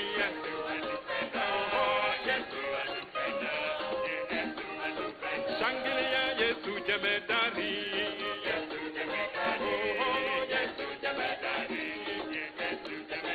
Shangilia Yesu jemedari kweli.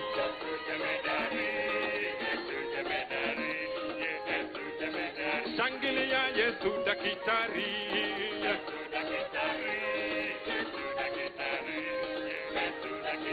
Shangilia Yesu dakitari kweli.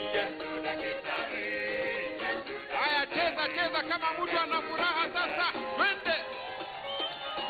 Wapi shangwe na vigelegele kwa Kenya? Hii Kenya ni yetu sisi wote. Chezea Mungu, chezea Mungu, chezea Mungu. Twende. Twende. Twende. Twende.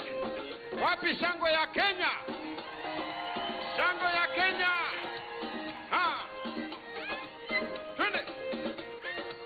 Twende. Twende. Cheza kabisa, cheza kabisa, cheza, cheza, cheza, cheza, cheza. Twende. Wanakwaya wapi vigelegele? Twende. Twende. Twende. Twende.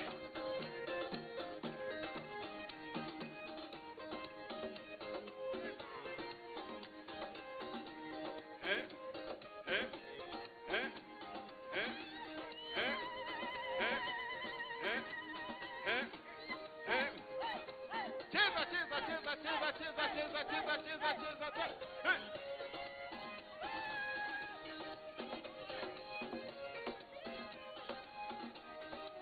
Twende. Shangwe ya Kenya, shangwe ya Kenya, shangwe ya Kenya.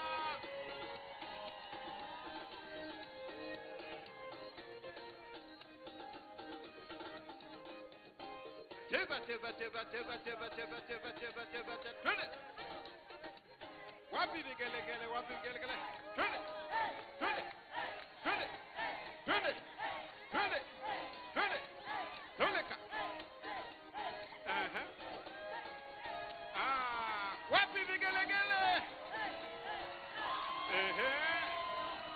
Twende. Twende. Twende. Twende.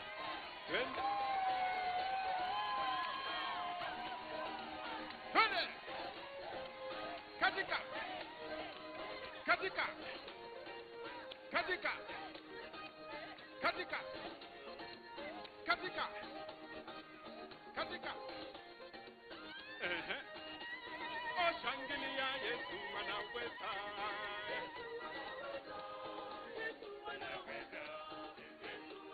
O shangilia Yesu anaweza.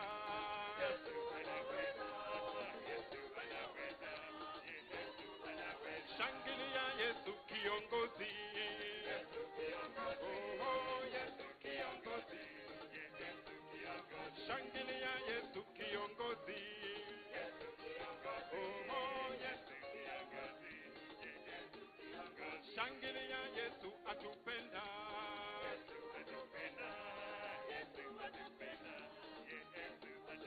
Shangilia Yesu atupenda kweli.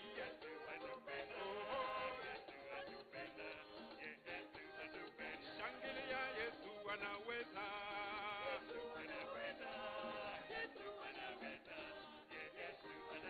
Shangilia Yesu anaweza kweli.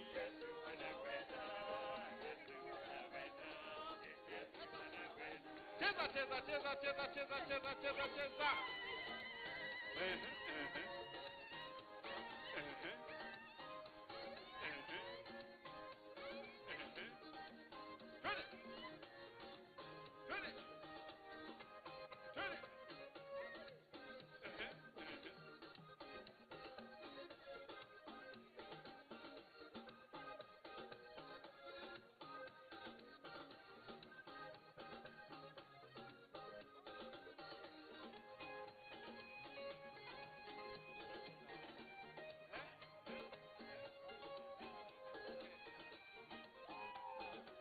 Wapi shangwe kwa Kenya? Wapi shangwe? O shangilia Yesu anaweza.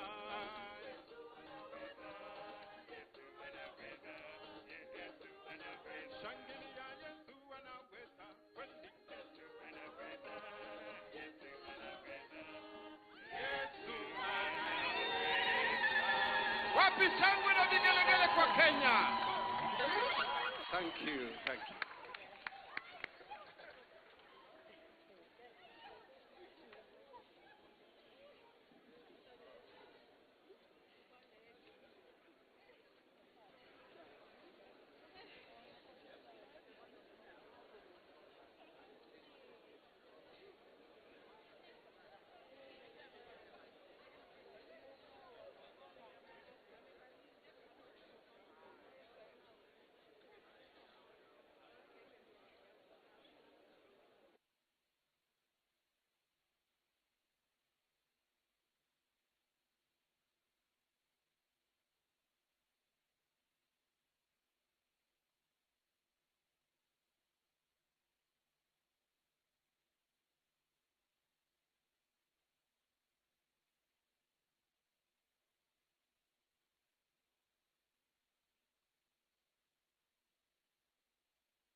All right, coming to your screen.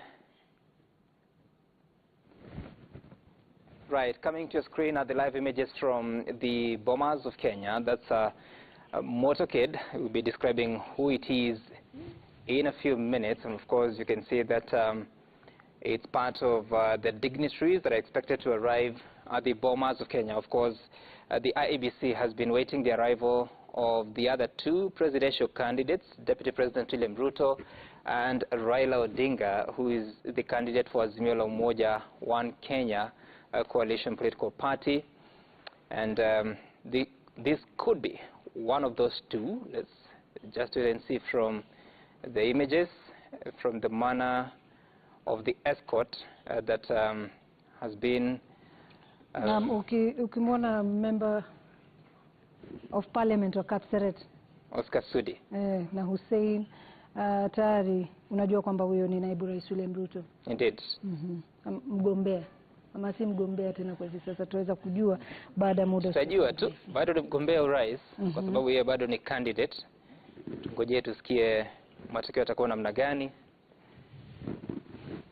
Naam, ni ukweli kwamba huo ni msafara wa viongozi ambao wanaandamana na mgombea urais kwa tiketi ya UDA ambaye ni naibu wa rais Daktari William Samoei Ruto akiwa anaelekea katika ukumbi wa Bomas, ikiwa ni siku muhimu sana. Nafikiri kwamba joo ambalo amelivaa hapa licha ya kwamba la naibu wa rais, lakini katika matarajio yake ni kwamba wanaomba sana kwamba ataweza kuvishwa joo lenginelo.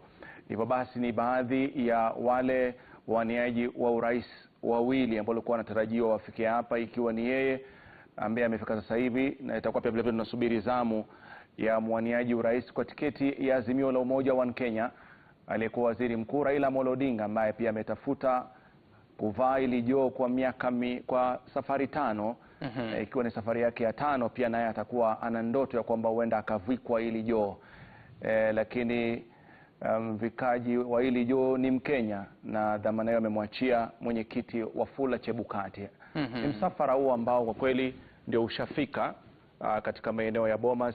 Nafikiri kwamba kwa wengi ni kwamba watakuwa wanajaribu kudadisi, je, msafara huu ndio wao ulivyo ama msafara huu wa vipi? Ni mengi ambayo yanazungumzwa katika mitandao ya kijamii kwa hivi sasa. Je, kuna tofauti yoyote, kuna nini? Kwa sababu ni mengi ambayo yanapozungumzwa na wachanganuzi wa Kenya, naposikia pia wataka kuangalia, je, kuna tofauti gani? Lakini ukweli wa mambo utaujua kupitia kinywa chake Bwana Wafula Chebukati. And Rashid, for a moment I thought you were speaking up your mind. But whatever happens, for sure, these are the final days that you'll see the deputy president as deputy president, because whether he is elected president or not elected, transition period is coming, and things will have to change. There have to be a new deputy president in this country, whichever it goes. Lulu. Naam, Sadaka mtazamaji, kama unavyoona tayari ameweza kuandamana na familia yake Bi Rachel Ruto na pia gavana elect wa Nairobi ambaye ni Arthur Johnson Sakaja. Kwa hivi sasa wanaelekea katika ukumbi wa Bomas, ikiwa hivi sasa ni saa 9:01 mtazamaji. Tuliarifiwa kwamba matangazo ya kumtangaza rais wa 5 wa taifa la Kenya itakuwa hapo mwendo wa saa 9, ukiwa hivi sasa bado tukiwa tunamsubiri mwaniaji rais kwa Azimio la Umoja One Kenya Bwana Raila Odinga. Na manake Sam, kiangalia kwamba naibu wa rais William Samoei Ruto amefika saa 9 kamili juu ya alama. Ndio alikuwa anaingia, gari lake inaingia katika ukumbi wa Bomas sasa hivi, ikiwa ni saa 9 dakika ni 1 saa zetu za Afrika Mashariki. Na pia hivyo basi ni kwamba tunatarajia muda wote kutoka sasa tupate kupata msafara wa mwaniaji mwingine wa urais kufika maeneo yale. Nafikiri ni siku ambayo ni ya kihistoria sana, maanake hapa ni kwamba nasubiriwa sana na taifa zima. Hivyo basi kuanzia sasa hivi ama pengine muda wote kuanzia sasa tutapata taarifa kamili, alafu baadaye yatakayojiri baadaye itakuwa tunayazungumza na wachanganuzi wetu studio. Alafu tutakuwa tumemaliza ule mzizi wa fitina wa mitandao wa rangi tofauti tofauti, kila mmoja akisema ndio mshindi. speculation. Wajua ni siku ambayo kwa kweli Lulu, kuanzia mavazi ya kiongozi, tabasamu lake, mienendo yake yanachambuliwa. Imekuwa pia sasa hivi kina Java sio wachambuzi wazuri kama wa Kenya kule nyumbani. Wanakaa Kenya wanachambua kila kitu, kuanzia muonekano wa mtu, kila kitu, lakini wana kila sababu, kwa sababu ya ule uwazi ambao umeletwa kwa jinsi ya matokeo yalikuwa yanapeperushwa moja kwa moja. Basi wana imani kwamba ni kama wana mwelekeo wa kuhesabu na kuweza kujua ningependa huyu awe, yule awe. Nafikiri hao ndio anachangia sana kwamba watu wametulia kwa makini wakisubiri muda ule muhimu sana. Na pia ni vizuri kama tumeona kwamba kiongozi huo Bwana William Samoei Ruto pia ameweza kuandamana na baadhi ya viongozi ambao waliweza kubwagwa katika uchaguzi huu uliopita. Kwa mfano tu tumemweza kumwona Bi Aisha Jumwa kutoka kaunti ya Kilifi, na pia vile vile katika ukumbi huo niliweza kumwona Nixon Korir kutoka Lang'ata. Na ni wengi tumeona Naomi Shabana ambaye pia kupata kiti kule katika Taita Taveta. Tumeweza kuona kina ambaye ni gavana Nderitu Muridhi pia vile vile miongoni mwa wale ambao wako pale. Nafikiri kwamba kila mrengo na viongozi wake wamekuja, maana yake ni swala la kwamba sote kwa pamoja tukapate matokeo. Nafikiri haitasaza aliyeteuliwa hakuteuliwa, hata wale wengine ambao walikuwa katika nyadhifa tofauti katika mirengo ya kisiasa ambao hawakuwania viti moja kwa moja, pia nao wako hapa kwa pamoja kusubiri na kutarajia na kuomba kwamba iende vile ambavyo wanataka wao. And on your screen you'll see that the podium there is ready. We're still waiting for the arrival of Chairman Wafula Chebukati and his commissioners. You can see the days is set. Perhaps waiting for the arrival of the final presidential candidate Raila Odinga, because even as DP William Ruto came into the Bomas auditorium, at the Bomas presence, you see that he went straight to the holding room before he can be ushered into the auditorium. But it appears that some level of activity has reduced inside the auditorium. It appears like the participants there, the attendants, are just waiting. They're no longer dancing. They're no longer singing. Naona watu wamekongamana maeneo tofauti japo hatujaonyesha kwa hivi sasa, lakini wengi wamekongamana maeneo ya Kisumu, maeneo ya Eldoret, maeneo ya Mombasa, wengi wakisubiri kwa hamu na hamu kuweza kupata kujua nani ni rais wa tano. Lakini barabara za Nairobi kidogo watu wameweza kupotea, na hisi kwamba wanatizama kile ambacho kinachoendelea kwa hivi sasa. Na nafikiri ukiangalia pia jinsi ambavyo wananchi wamejitokeza katika miji tofauti, ni miji ambayo labda inajulikana kwamba imekuwa ngome fulani za wanasiasa ama hii miungano. Hivyo basi kila ngome ya mwanasiasa ama ngome ya muungano fulani watu wameweza kujitokeza kwa wingi wakisherekea, matarajio ikiwa ni kwamba hivyo nitakavyokuwa. Katika jiji la Nairobi ukiangalia katikati mwa mji wa Nairobi kuna msongamano wa magari hivi sasa, labda pengine watu wakitaka kuweza kutoka na kuelekea majumbani ili kushuhudia hii historia inayokuja. Kwa hiyo kile ambacho kinaonekana nje ya kaunti ya Nairobi ni wafuasi wa vyama katika ngome zao wakishabikia na kuonesha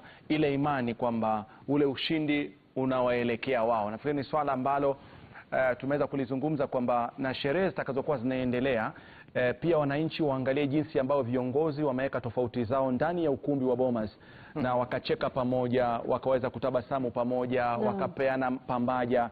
Hivyo basi kama uko nyumbani unasherekea, lakini jua wazi kwamba kama bahati haitokuwa yako siku hii ya leo, basi pia wewe una fursa ya kumpa mwingine pambaja na kuweza kwenda nyumbani kwa amani ukisubiri wakati mwingine. Maana katika semi ambazo ashakumsema tu zinapendwa katika uongozi, unaambiwa kama haukuwa mume wa leo utakuwa mume wa kesho, kumaanisha kama sio leo bahati yako, kesho itakuwa bahati yako. And it's very interesting to see that different citizens have congregated at different towns, whether it's in Eldoret, whether it's in Mombasa. Some have congregated alongside their political leaders. For instance, in Mombasa, you'll see one of them. They have one of the governorship candidates there. And it's interesting. Hassan Omar, yes. And it's interesting to see the kind of attention that such an event has attracted. Many people would have wanted to be at the Bomas of Kenya, but of course, for practical purposes, it's not realistic. And so they have to follow these proceedings from a TV or maybe radio or even online, so at least they have a feel of what's going on from the Bomas of Kenya. So the sort of attention is pretty high. If you to also consider even the international community has been following the processes in Kenya, some of them praising the process that you're actually able to verify the exactness of the votes from the polling station. So it's a moment for Kenyans to reflect, even if their preference is not what will be declared by Wafula Chebukati in the coming minutes. Kwani mwisho wa kwisha, Rashid, kuna maisha baada ya uchaguzi? Kuna maisha baada ya uchaguzi na lazima tuzungumzie safari ya pili. Wajua safari ya uchaguzi ni ya kwanza, ya pili ni ya ujenzi sasa wa taifa na kuweza kutimisha sasa zile ndoto za Mkenya, kwa sababu ukiangalia hakuna manifesto ambayo ilikuwa mbaya kwa waniaji wengi wa vyama tofauti hapa nchini Kenya. Kwa hiyo ndoto itakayo ama kile ambacho kwa kimebakia ni kwamba viongozi wanapokuwa wanakabidhiwa hivi vyanzo vya usalama kwa kuapishwa, basi lazima waanze kufanyia kazi manifesto. Maana zote manifesto bora, manifesto za kuleta maisha bora, manifesto za kumwezesha mwananchi, kuwezesha uchumi, kuimarisha biashara, kuboresha miundo msingi, na pia vile vile kuweza kubadilisha fikra ya Mkenya kwamba lazima afanyiwe. Maana mambo mengi yalikuwa yanazungumziwa katika manifesto ni kumfanya Mkenya kwamba ajue kuna wakati mwingine ana jukumu la kujituma yeye mwenyewe kwanza kabla kuweza kusubiri kiongozi aweze kuwajibika na kuweza kumbadilishia kila kitu. Kwa hiyo nafikiri iwe itakavyokuwa, mirengo tofauti, vyama tofauti, manifesto zilikuwa nzuri. Lakini kama unavyojua miaka nenda miaka rudi tusema manifesto wa nzuri kama kitega tu cha zile kura, lakini baadaye mkishatoa kura manifesto zinawekwa pembeni. Lakini kuna viongozi wengi walisema kwamba safari hii tutawaonesha kwamba tunafanya kama tulivyoahidi katika manifesto zetu. And it will be a big responsibility on Kenyans to really ensure that. I mean, time must come to an end. When people say I don't care about politics, I don't care who is elected, fine, you may not be as passionate, but I think every Kenyan has that responsibility to play their role to ensure that the leaders that you put in office, whether yours won or didn't, you have a responsibility to really follow what they are doing, to be active as a citizen, because we gave ourselves a constitution not many years ago, and I wish Bobby could speak to this, and we agreed that we would subject ourselves to public participation. So indeed, public participation, you must have to look also for that space that you can speak and ensure that the things that you want done are actually done by the leaders that you have elected, because that's the responsibility they carry. True. And I mean, we're just getting off one of the most critical parts of public participation, and that's choosing our leaders. So we've done that, and now our work continues in holding them accountable, and accountable as per the promises they made.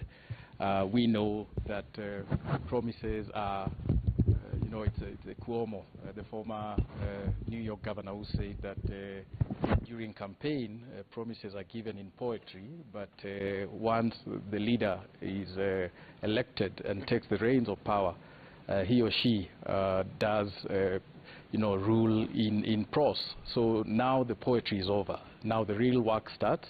And the fortunate thing is that we have the promises of these leaders and their parties and their coalitions, and we can hold them accountable. And you know, as you said, public participation is one of the national values and the principles of governance.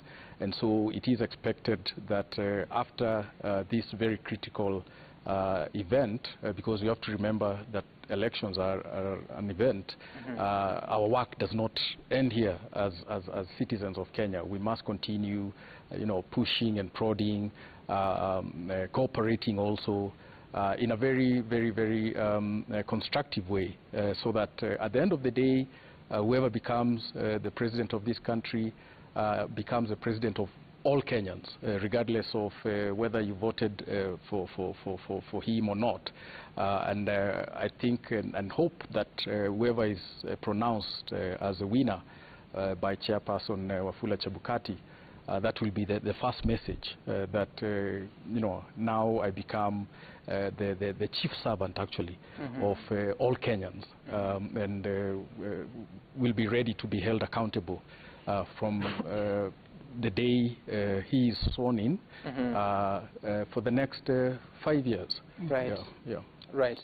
And I'm advised that we need to cross back to the Bomas of Kenya to have a feel of the mood there, because I'm sure Kenyans want to follow and listen to what's going on there, so that as we await the arrival of the chairman of the IEBC Commission, as well as the two presidential candidates, the final ones, getting into the auditorium. Let's listen to the proceedings there.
Kenya tutoe shukrani kwa Mungu kwa nchi yetu Kenya, nchi ya urithi wetu.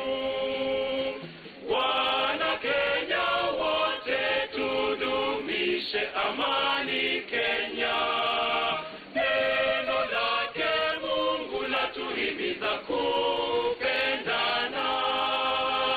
Wana Kenya wote tudumishe amani Kenya. Neno lake Mungu latuhimiza kupendana.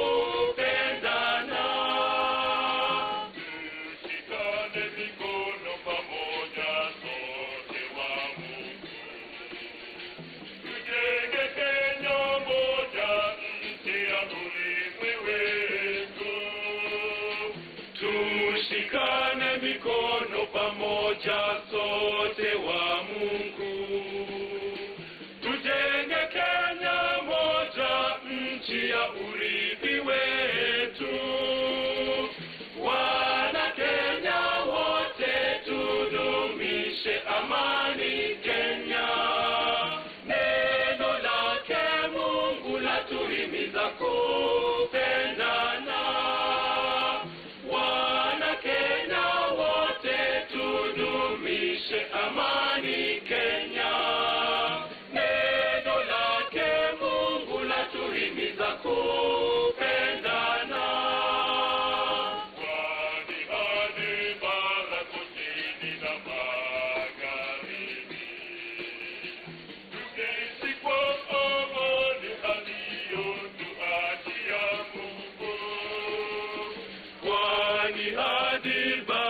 kusini na magharibi.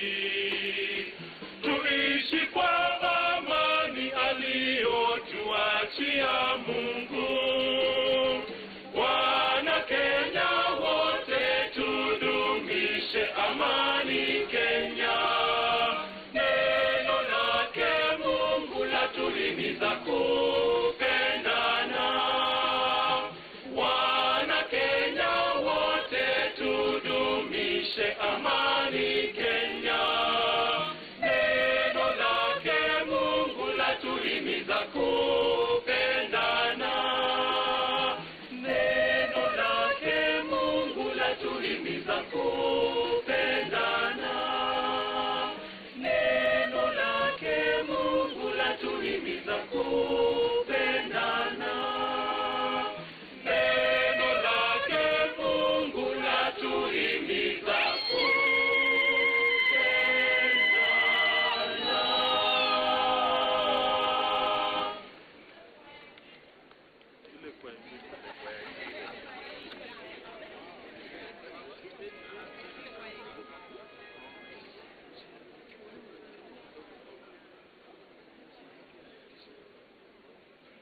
nchini Kenya kazi za kina mama zapendeza, heko kina mama, juhudi zenu za amani kwa wote, nipongezi, heko kina mama. Nchini Kenya kazi za kina mama zapendeza, heko kina mama, juhudi zenu za amani kwa wote, nipongezi, heko kina mama.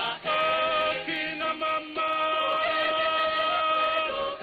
juhudi zenu kulijenga, juhudi zenu kulinua.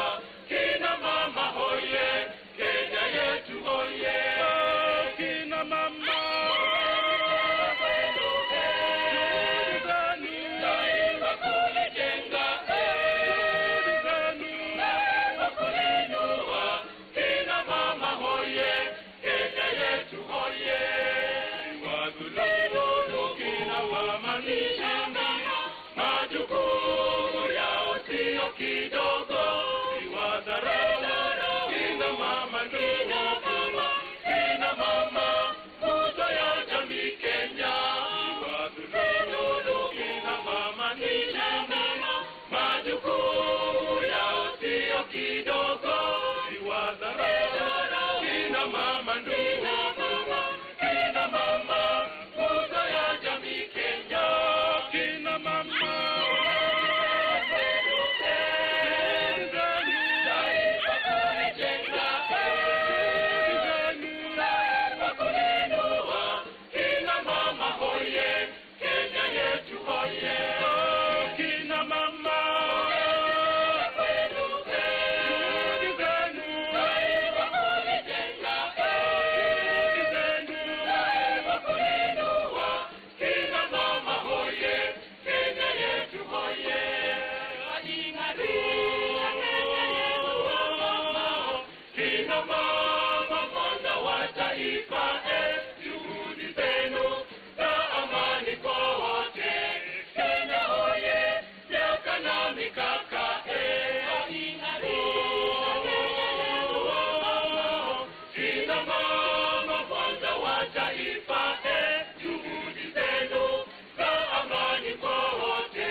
All right. Now, it's that afternoon that we're expecting that Wafula Chebukati would be announcing the final outcome of the presidential election. The invitation read that the time would be 3 p.m. It's now 24 minutes after that hour. We're still waiting. The Bomas of Kenya has become a place where you hear some music, then it goes quiet, then you hear the music, goes quiet, then you hear us.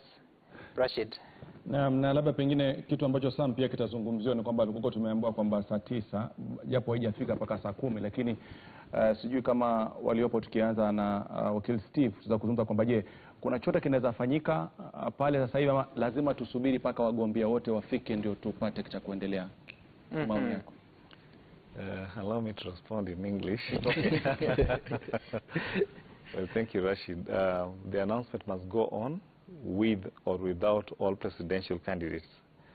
Of course, they have been invited and we expect them to honor. I haven't seen the Right Honorable former Prime Minister Raila Amolo Odinga making his way to Bomas yet. It's not fatal. Whether he makes it or not, it's not fatal. The announcement can be made.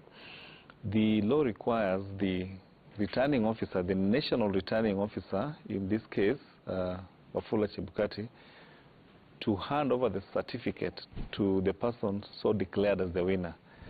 I do not wish to speculate about the outcome of this, because then to negate the reason why we are here, but we would expect that the Right Honorable former Prime Minister Odinga would make his way anytime from now. If he does not make his way there for one reason or another, and he happens to be the one declared the winner, we could regularize. The chief agent could pick the certificate on his behalf, because again, the law must be interpreted in a manner that is purposive, a manner that is facilitative. You cannot fail to call the election because the winning candidate, for instance, is not there. No. That would be a very narrow way to interpreting the law. So it's also a good thing. In terms of political communication, we would expect that all kinds be there. This has been a closely contested election. It would warm the hearts of Kenyans, just like you've seen supporters from either side, elected parliamentarians from either side in the auditorium. Regardless of who wins this election, it would have been better to see the Right Honorable Prime Minister right in the auditorium, just like the DP has also made his way there. But again, we have to wait and see. Javas. Well, it's very exciting, a day for all Kenyans, regardless of how the levels of anxiety are at the crest. And I would want to look at this through the comparative lenses of history. In 2013, when Uhuru Kenyatta was declared winner, and he was facing off with Raila Odinga, his appearance was not there. 2017, when the declaration of the winner was made, Raila Odinga did not enter presence. I'm not insinuating anything, but it would be a bit curious why he has not arrived yet when the invitation clearly read 3 p.m. Okay. And Javas, now it's the time. Now the music is back at the auditorium, so we head back there. When there's silence, we come back here, right? All right. Okay.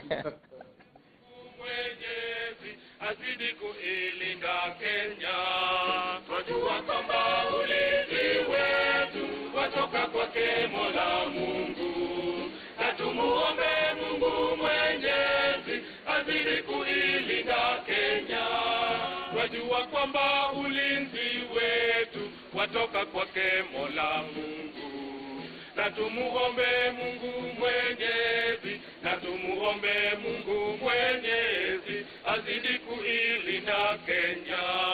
Twajua kwamba ulinzi wetu watoka kwake Mola Mungu, na tumuombe Mungu Mwenyezi, na tumuombe Mungu Mwenyezi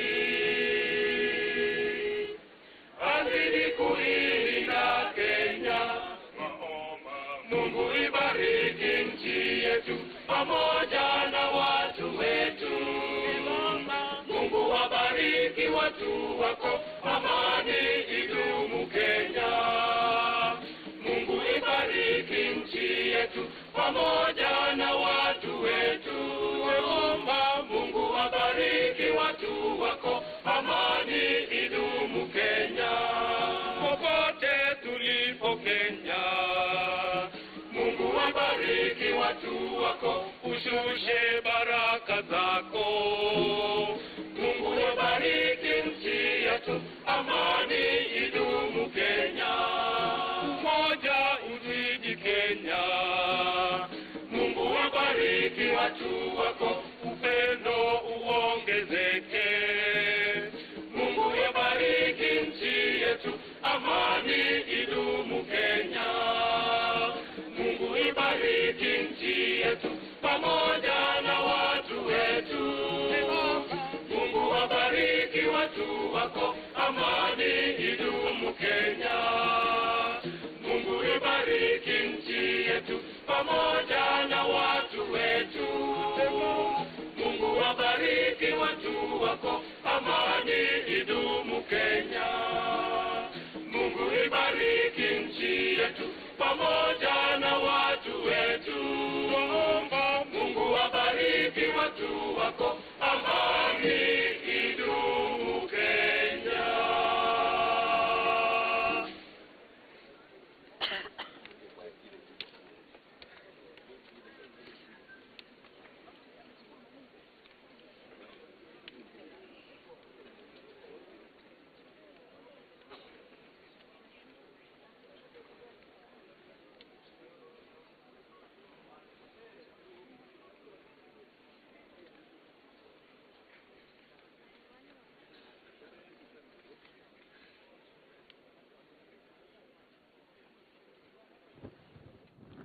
Na mtazamaji, tunaendelea kufuatilia kwa karibu kabisa shughuli muhimu sana ya kitaifa katika nchi yetu ya Kenya, ambapo atakayeteuliwa sasa hivi kuweza kuwa rais mteule baada ya kupata kura nyingi kutokana na zile kura takriban milioni 14 ambazo Wakenya walipiga, atakuwa ndiye rais wa Jamhuri ya Kenya atakayetarajiwa kuweza kuliongoza ile taifa bila kuweka mipaka ya maeneo, mipaka ya kijinsia, mipaka ya kidini, mipaka ya kikabila na mipaka ya kivyama.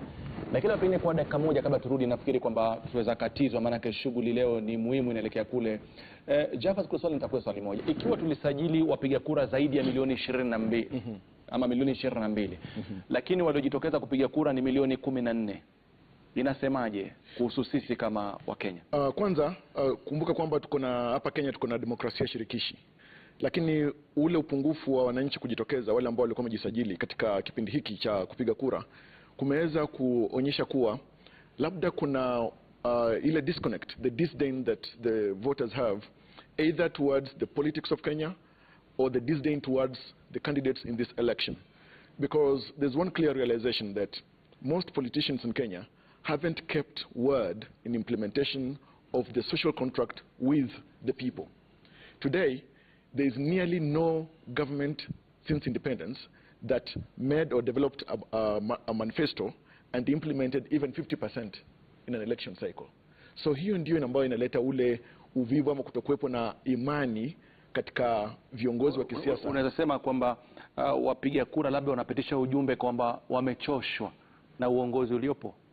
Wamechoshwa na pia uvivu unazidi kukolea. Ndio. Wamechoshwa na uvivu unazidi kukolea. Namuona ukisema hivyo Bobby Mkangi alikuwa anakutizama kwa kama unakubaliana na Shavas. Nakubaliana naye kwamba ubeuzi unatokana na historia na changamoto na haswa za hali ya maisha ya kila siku, manake siasa, shughuli za dola, hata kuwa na katiba. Unajua watu huwa wanadhani pengine katiba tu ni za wanasiasa na nani atachukua wadhifa upi, lakini yote 9-10 ni kwamba Wakenya walijipatia katiba mpya mwaka 2010 ili maisha yao yaweze kuboreshwa. Lakini ukiangalia hali ya maisha tangu wakati huo kufikia sasa, unakuta kwamba kuna changamoto, gharama ya maisha imeongezeka. Kwa hivyo wengi wanazidi kukata tamaa na ndiposa wanakosa tumaini na mfumo wote wa kisiasa na uchaguzi. Na Steve, nitakuwa swali tofauti. Kila eneo kuna sherehe zinaendelea, wale wa upande wa Kenya Kwanza na wale upande wa Azimio wanaendelea. Yote atakayeingia madarakani lazima atahitaji wale wengine ambao labda kupata ushindi. Unadhani tunahitaji kufanya nini kulifanya taifa lizungumze kwa sauti moja baada ya kumaliza uchaguzi, na tukijua tulikuwa na tofauti ya kisiasa na kivyama? I think there's going to be another handshake of sorts between the winner and the loser. Kenya has shown some remarkable resilience coming out of the 2017 presidential election that was nullified, and the fresh election that was ordered, which was snubbed by the NASA wing of the coalition, NASA wing of the political establishment. We saw that as soon as the swearing in was completed and President Uhuru Kenyatta settled, despite the disruption that followed the parallel swearing in on 30th of January 2018, on 9th of March 2018, there was a handshake between His Excellency the President and the former Prime Minister Raila Odinga. We can expect the political elite to close ranks. What I think we need to do now is to urge all the supporters to understand that political competition ends at the ballot. And once the President has been declared as elected, there is a constitutional pathway to dispute resolution. If you look at Article 140, for instance, it provides that if you are dissatisfied with the outcome of an election, you may approach the Supreme Court. The Supreme Court shall then pronounce itself definitively within 14 days after it has been invited to review the conduct of the election, and the outcome of that Supreme Court judgment shall be final. So even in the longest time frame, you have 7 days to file a petition if you so wanted. The Supreme Court has 14 days to determine it, and then the swearing in will happen within 7 days after the Supreme Court has made a determination. So if you do a computation of 7 plus 14 plus 7, you're looking at just under 1 month. We should have settled. And so I want to urge Kenyans to understand that our political competition must not be confused with animosity among Kenyans and so on and so forth. We just have to accept the bindingness of electoral outcomes. And if you do not accept the bindingness of electoral outcomes, there is already a predictable pathway to challenge the same. What we cannot accept is this. We cannot accept our political leaders or the citizens doubting the finality of the pronouncement of the Supreme Court if there's going to be a decision. We would be said, you know, the rule of law is crucial but fragile. In the hierarchical order of constitutional interpretation, yes, Rashid, you and I can say the election, in our opinion, was not managed in accordance with the Constitution. Then the law permits us to organize that grievance, take it to the final, neutral, impartial arbiter, that is the Supreme Court.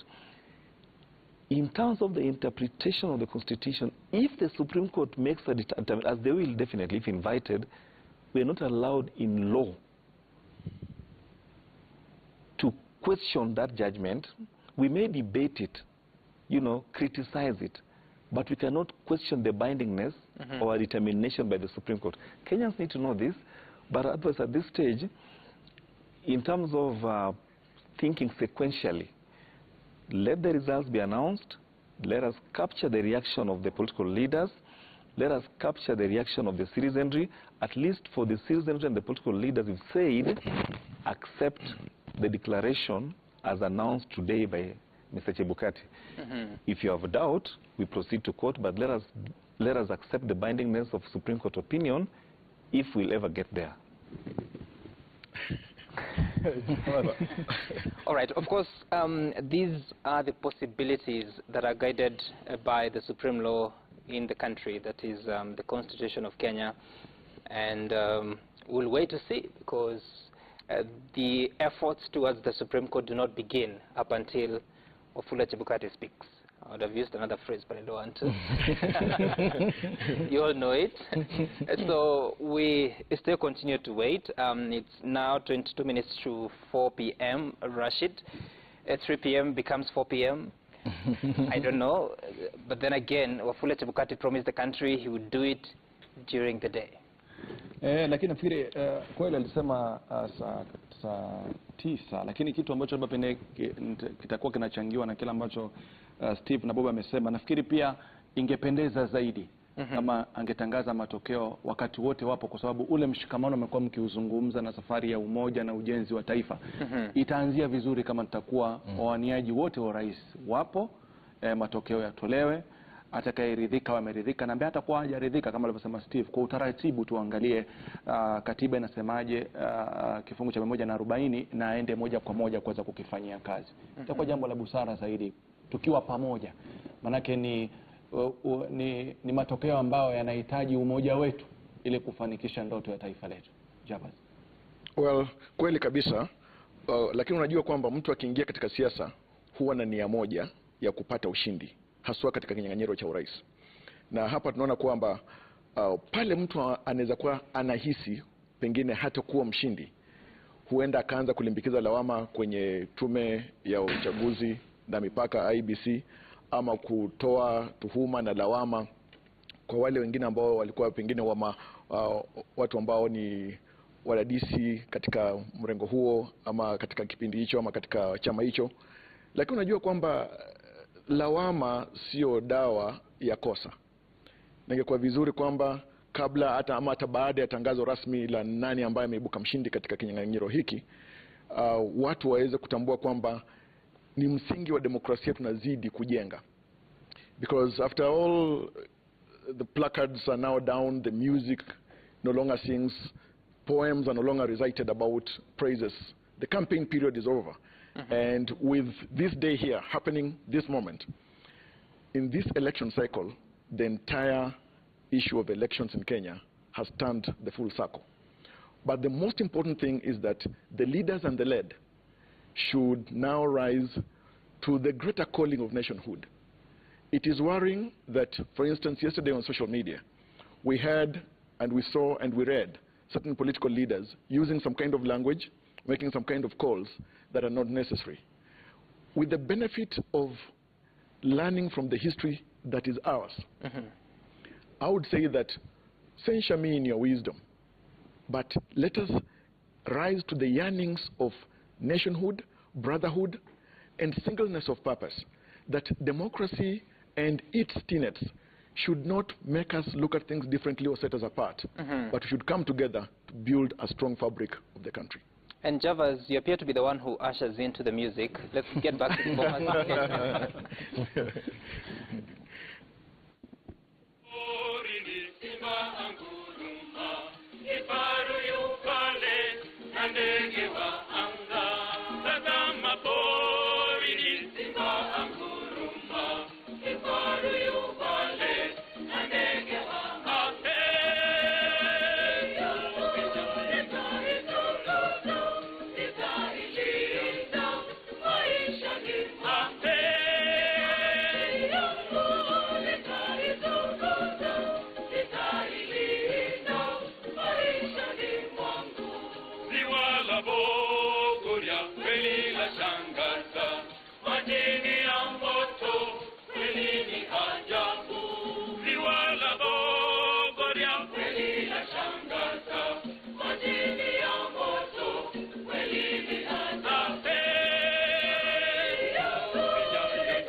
Maisha ni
Najivunia nchi yangu ya Kenya.